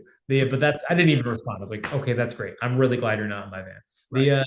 The second time it was like I was the most thorough you could ever be with anybody. I'd never do business without witnesses and everything. And he was like just as complaining. And I was like, I remember one night we were at this house that was like a house of a friend of mine that he Yeah, bought for bands. And like we were in this scenario that was really good. We just got done playing a really great show. It was like twice moved in a weird city in the Midwest, and it was still a great turnout and a good time. And he was like huffing and puffing. I was like, "What's up, dude?" And he's like, "Oh, I'll talk about it later." And I was like, "No, no, you won't." Like, what's up? And we just heard him out, and what we heard was gibberish and nonsense. And I was like, "Okay, sounds like you should probably go home then, huh?" And he was like, "Okay, I guess so. I really wanted to stick it out." And I said, "I don't think you should." I think you Uh, should. Yeah, I get let me that. know if let me know if you get home, if you need help getting home, if you need money or anything, man. But hey, I love you.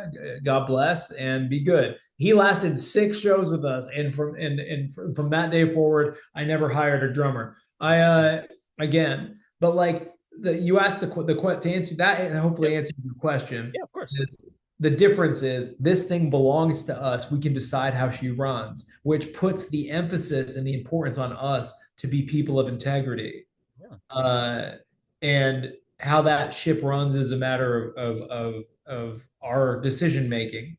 course. Two people who are intentionally steeped in accountability and know what they're doing, and whoever feels like long hauling with us. Yeah. I don't think I can ever go back to a collaborative effort unless somebody wants me to be in a super group down the line. Yep. Like I could be in a Son of Sam situation if Yep. you know who that is. Yeah. AFI. Uh, but that's about it. Mm-hmm. Anyway, thanks for coming to my TED talk. Yeah, Hopefully, thank you very much. No, I get that because you do need, I mean, you guys are great captain, co-captain type situation where it's like, there's that great dynamic and you guys work together and you guys are, you know, on the same journey, on the same path together. And whether you have musicians kind of come and go along the way is fine. But again, it's still you guys, and you guys are able to still put on a fantastic show with just the two of you. And we kind of live in a great time where it's like, okay, these venues are fine not having, a drummer, a drum setup, and they can be fine with just hooking up and playing electronic, playing with drum machines and electronic drums. Where at some point, some venues would just turn you away and go, no, we don't want that. I'll say having a third person with us is always the preference. I think Like I said, like Henry's a long haul guy. When he's not, I have really high hopes for uh, Hayden as well, who's going to be joining us. But yeah, no, it's true, man. Playing synth-based music is awesome. I mean, there's the amount of bands that we love that are just one guy Yeah. is crazy. Dude, you're from St. Louis. Yeah. The Mall's from St. Oh, Louis. the malls. Yeah. Oh, I love them. I've been trying to get him on for a while, but he's always busy. Again, he's one of those that he's going fucking everywhere. He's going to Europe. He's going to London. He's all over the fucking place. I'm like, can you settle down so I can sit and fucking talk to you? So yeah, yeah. So I'll let him hopefully I'll know get him on soon. I'll So let him know you were talking smack when I see him please next. do tell him I was talking smack, and he needs to check his emails once in a while. So no. No, I think he's hit me up a few times. I think our schedules have been kind of clashing, which is it's normal shit. So, but yeah, Jesus, yeah, man, we've been talking. I love this. This is a great conversation. Let me kind of go ahead and wrap things up. What excites you most about where the band is headed to next? No, you can go first for sure. I mean, I'm excited because as a musician, everything you write next should be better than the last thing you wrote, right? Most definitely. Um, Totally. and so I'm excited because this means we get to develop as artists and we get to get better at our craft. So for me, I'm excited to become more excellent at what I do now and to learn how to you know, create my own industrial sounds Yeah. and record them so I can put them into a pad. You know what I mean? Yeah, definitely. I look forward to experimentation with synth, that I've never done before. That's the cool thing about working with Alex is he's so well versed in instruments and he like makes his own microphones out of copper, and stuff. And he just knows a lot. And so like I'm excited to learn what I don't know and Yep. to master it. I'm really excited about that. I'm also excited to do a concept record. That's weird. That's something I've never. So a lot of this is like new, and man, I love the world of goth, and the huge umbrella therein and what it entails because there's such a cool community in goth and it differs from hardcore in a lot of ways. And I love hardcore and always will. But also goth has its own like there's just a difference in the way it feels and the way people interact and I love making friends. It's one of my favorite things to do on the road. So I'm excited about where we're going in the midst in the geographical sense as well. Yeah. Because we haven't hit the UK yet. We're hitting Mexico in March, and we're going back to Leipzig and we're playing Return to the Batcave in Poland, which I'm really excited about. And so I'm just really excited because we've been playing with people that we've listened to, even like bands that we've listened to or have been on playlists of ours, and it's like Yeah. really really cool It's got to be because surreal. So yeah, and it is, but it's also like you learn from watching them what their expertise is in, whether it's in like we played with a gal from Sweden, right? And she was using a theremin, you know what I mean? And watching people that perfect their sound, and just doing the one man project like our new friend Connor and Dancing Plague, like watching people perfect the one man thing and is just really cool and just being inspired by other artists is also really amazing. And then you just, because it's like, again, these are people that maybe have been on your playlist and then you talk to them and they're just a guy. Yep. But you find out like, well, how did you do that? And it makes you better at your craft and you're inspired. And so for me, I'm excited to grow and to continue to record, and to go new places and make new friends. Yeah, definitely. Simple answer, I guess. No, definitely. I super agree with all that. I think that something that's also just been really great and that I'm really excited for as well. Um the things that made me fall in love with punk rock music are things that I have had the opportunity so far in this band to rediscover and refall in love with. This has been the most life-giving experience so far, period. It's been I've never, when you're playing for long enough in music, I feel like there's always this there's this thing about punk and hardcore guys when you come from that world that like it's sort of proof in the pudding that you've been around for long enough if you actually hate it. Yeah. Right. Like that's how you know you're talking to somebody else who actually loves the thing is that they Yeah. actually hate it. Like we all agree this thing sucks. Well, hold on. And Put a pin in that because I that's love and hate. So as a music major, I would cry at the piano because I had to learn Tchaikovsky. yes. And but you hate it because it's there's things about it, but then in the end, you love that. no, You love true. that. It's a So love And I hate. have It's a a love hate. piano every time I see one because I don't get to play one all the time anymore. You don't just have a baby grand sitting around. that So would be yeah. sick.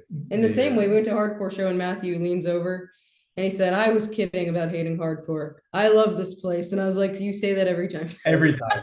The We love play hate. hardcore shows about like I'd say about a quarter of the time here and there, Uh, maybe a fifth now, less and less of it's the all in time. good fun. No We one mostly really do so hates this is it. actually a good segue into the answer to your question, which you asked me deliberately and specifically. I but no, it's not that I like it's like there's this sort of like tongue in cheek, like you can always tell you're talking to a lifer because of just the sort of buried disdain.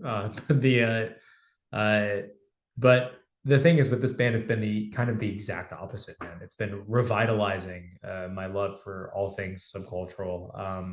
So much so that I feel like I'm deeper in it now than I was even when I got discovered it. I mean, which was very deep in. I mean, my upbringing, I went to CBGBs a few times before it closed down, and like that was my being in it from the beginning was my relationship with punk. So um, that's one thing is just to continue to experience that really we are truly just scratching the surface of what it means to be in a band, man. Like the 20 years has prepared me for a lot, but not nearly anything, man. It's like um Also, the it's further you go, you recognize the echelons of music. Like living in Nashville's wild because one time we were here before we lived here and we accidentally stumbled into, I guess, the industry bar.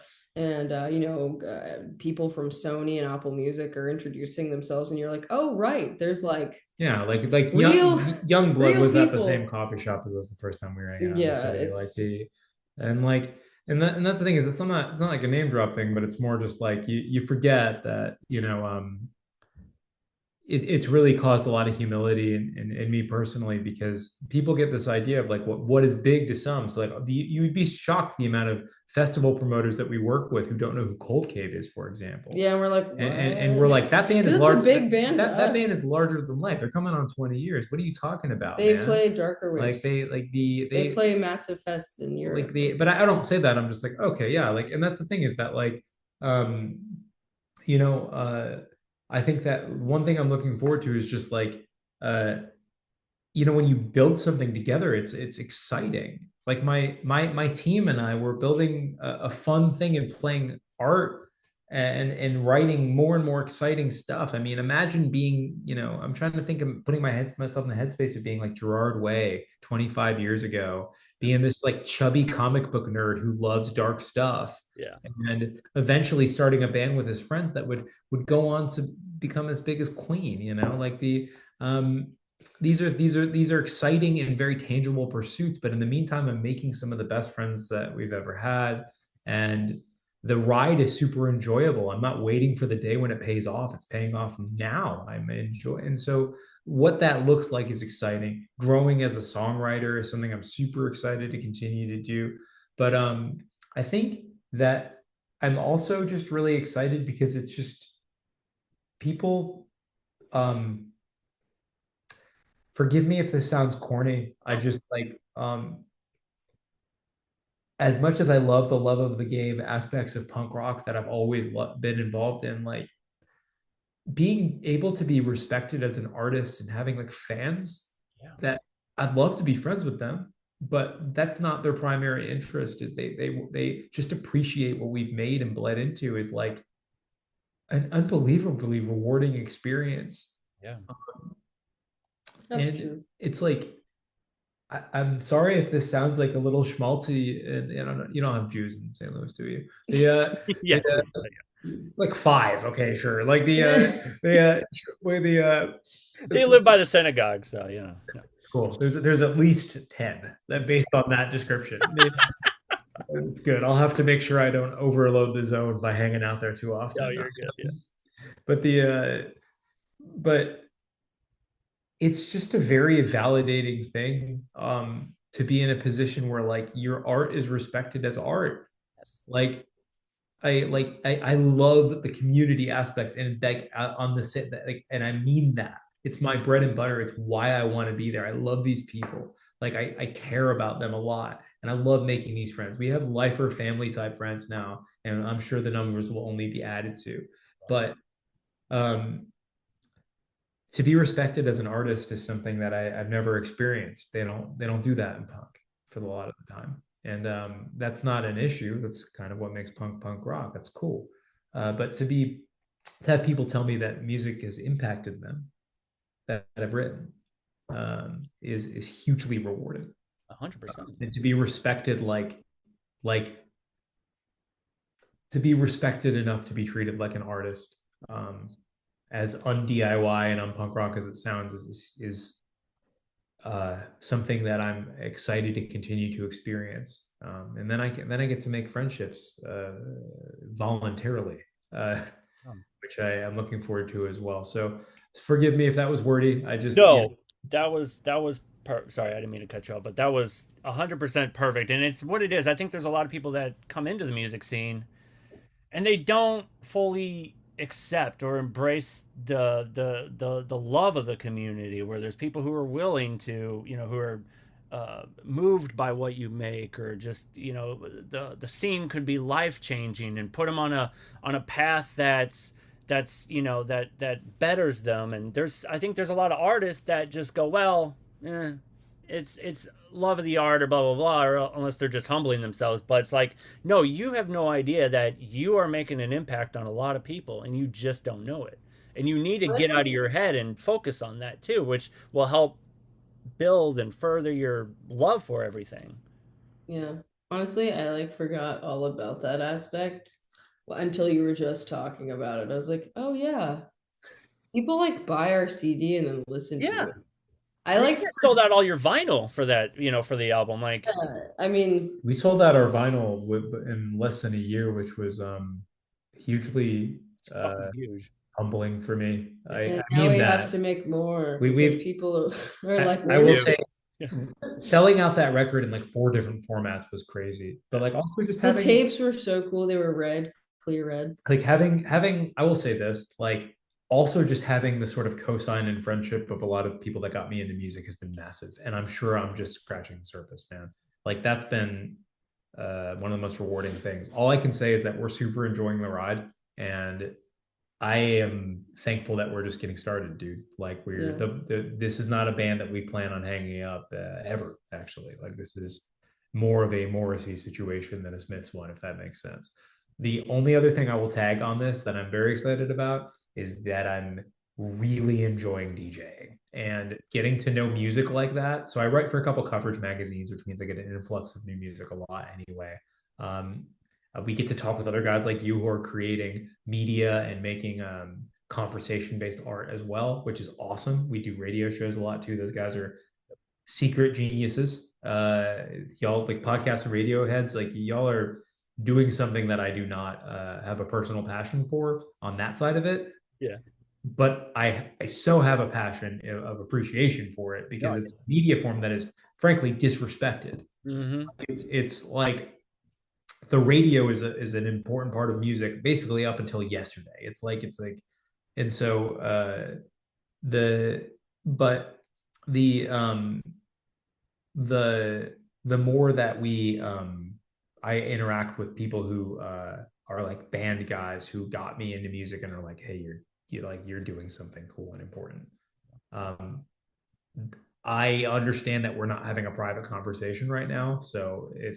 But what I will say is the amount of people that I love and respect who have pulled me to decide to give me some sage advice for the future with the tagline of "You guys are the next big thing" is who knows. But the fact that these people that I respect think that it carries a lot of weight.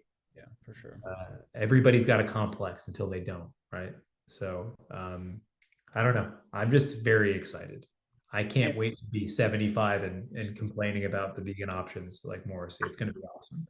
Just as long as you don't cancel as many shows. He was supposed to be in St. Louis on the 15th, and of course he canceled, and I was so bummed out. But Oh, I didn't buy a ticket, but I was kind of holding off and going, okay, where's this gonna go? Like I didn't want to, and then all of a sudden it was like hours. It was like hours before the doors were gonna open, and he canceled. I was just like, come on, Morrissey, you're killing me here.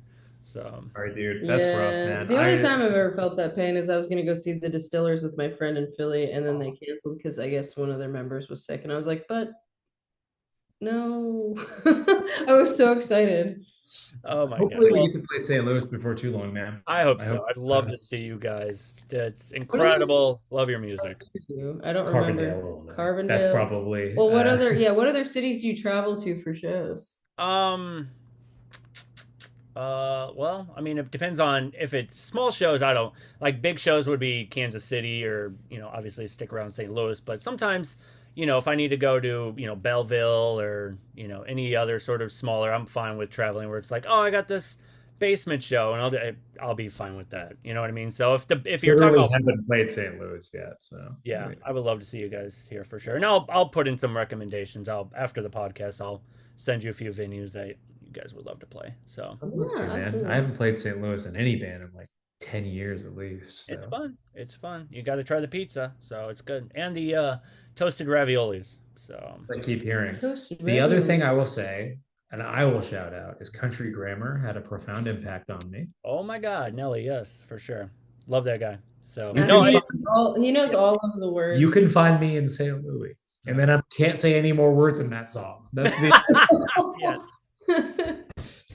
Also, quick side note, whoever designed the route of his tour mentioned in the song Country Grammar, a psychopath. Mm-hmm. Back up to Indiana, Chi-Town, LA, L.A. Motown to Alabama. Dude, what kind of absolute psychopath tours that way? I have no idea. So it must be like Taylor Swift money, where you're on your private jet and you're going from. Yeah. Not even improper pentameter. That's not country grammar at all. That's improper country grammar for sure. I'll have my people contact his people. It's fine. We'll talk about it. We'll sort it out. We'll sort it out. We'll get on a conference call about that. So, well, thank you guys so much. I appreciate your time. You guys have been amazing. I could talk to you for hours, but I'll let you guys go. So, thank you so much. Do it again soon. I started out on the pavement, cold covered the street. The sun had vanished from my optical axis. The weather suited me. As I stood in the rain, lamentations spread.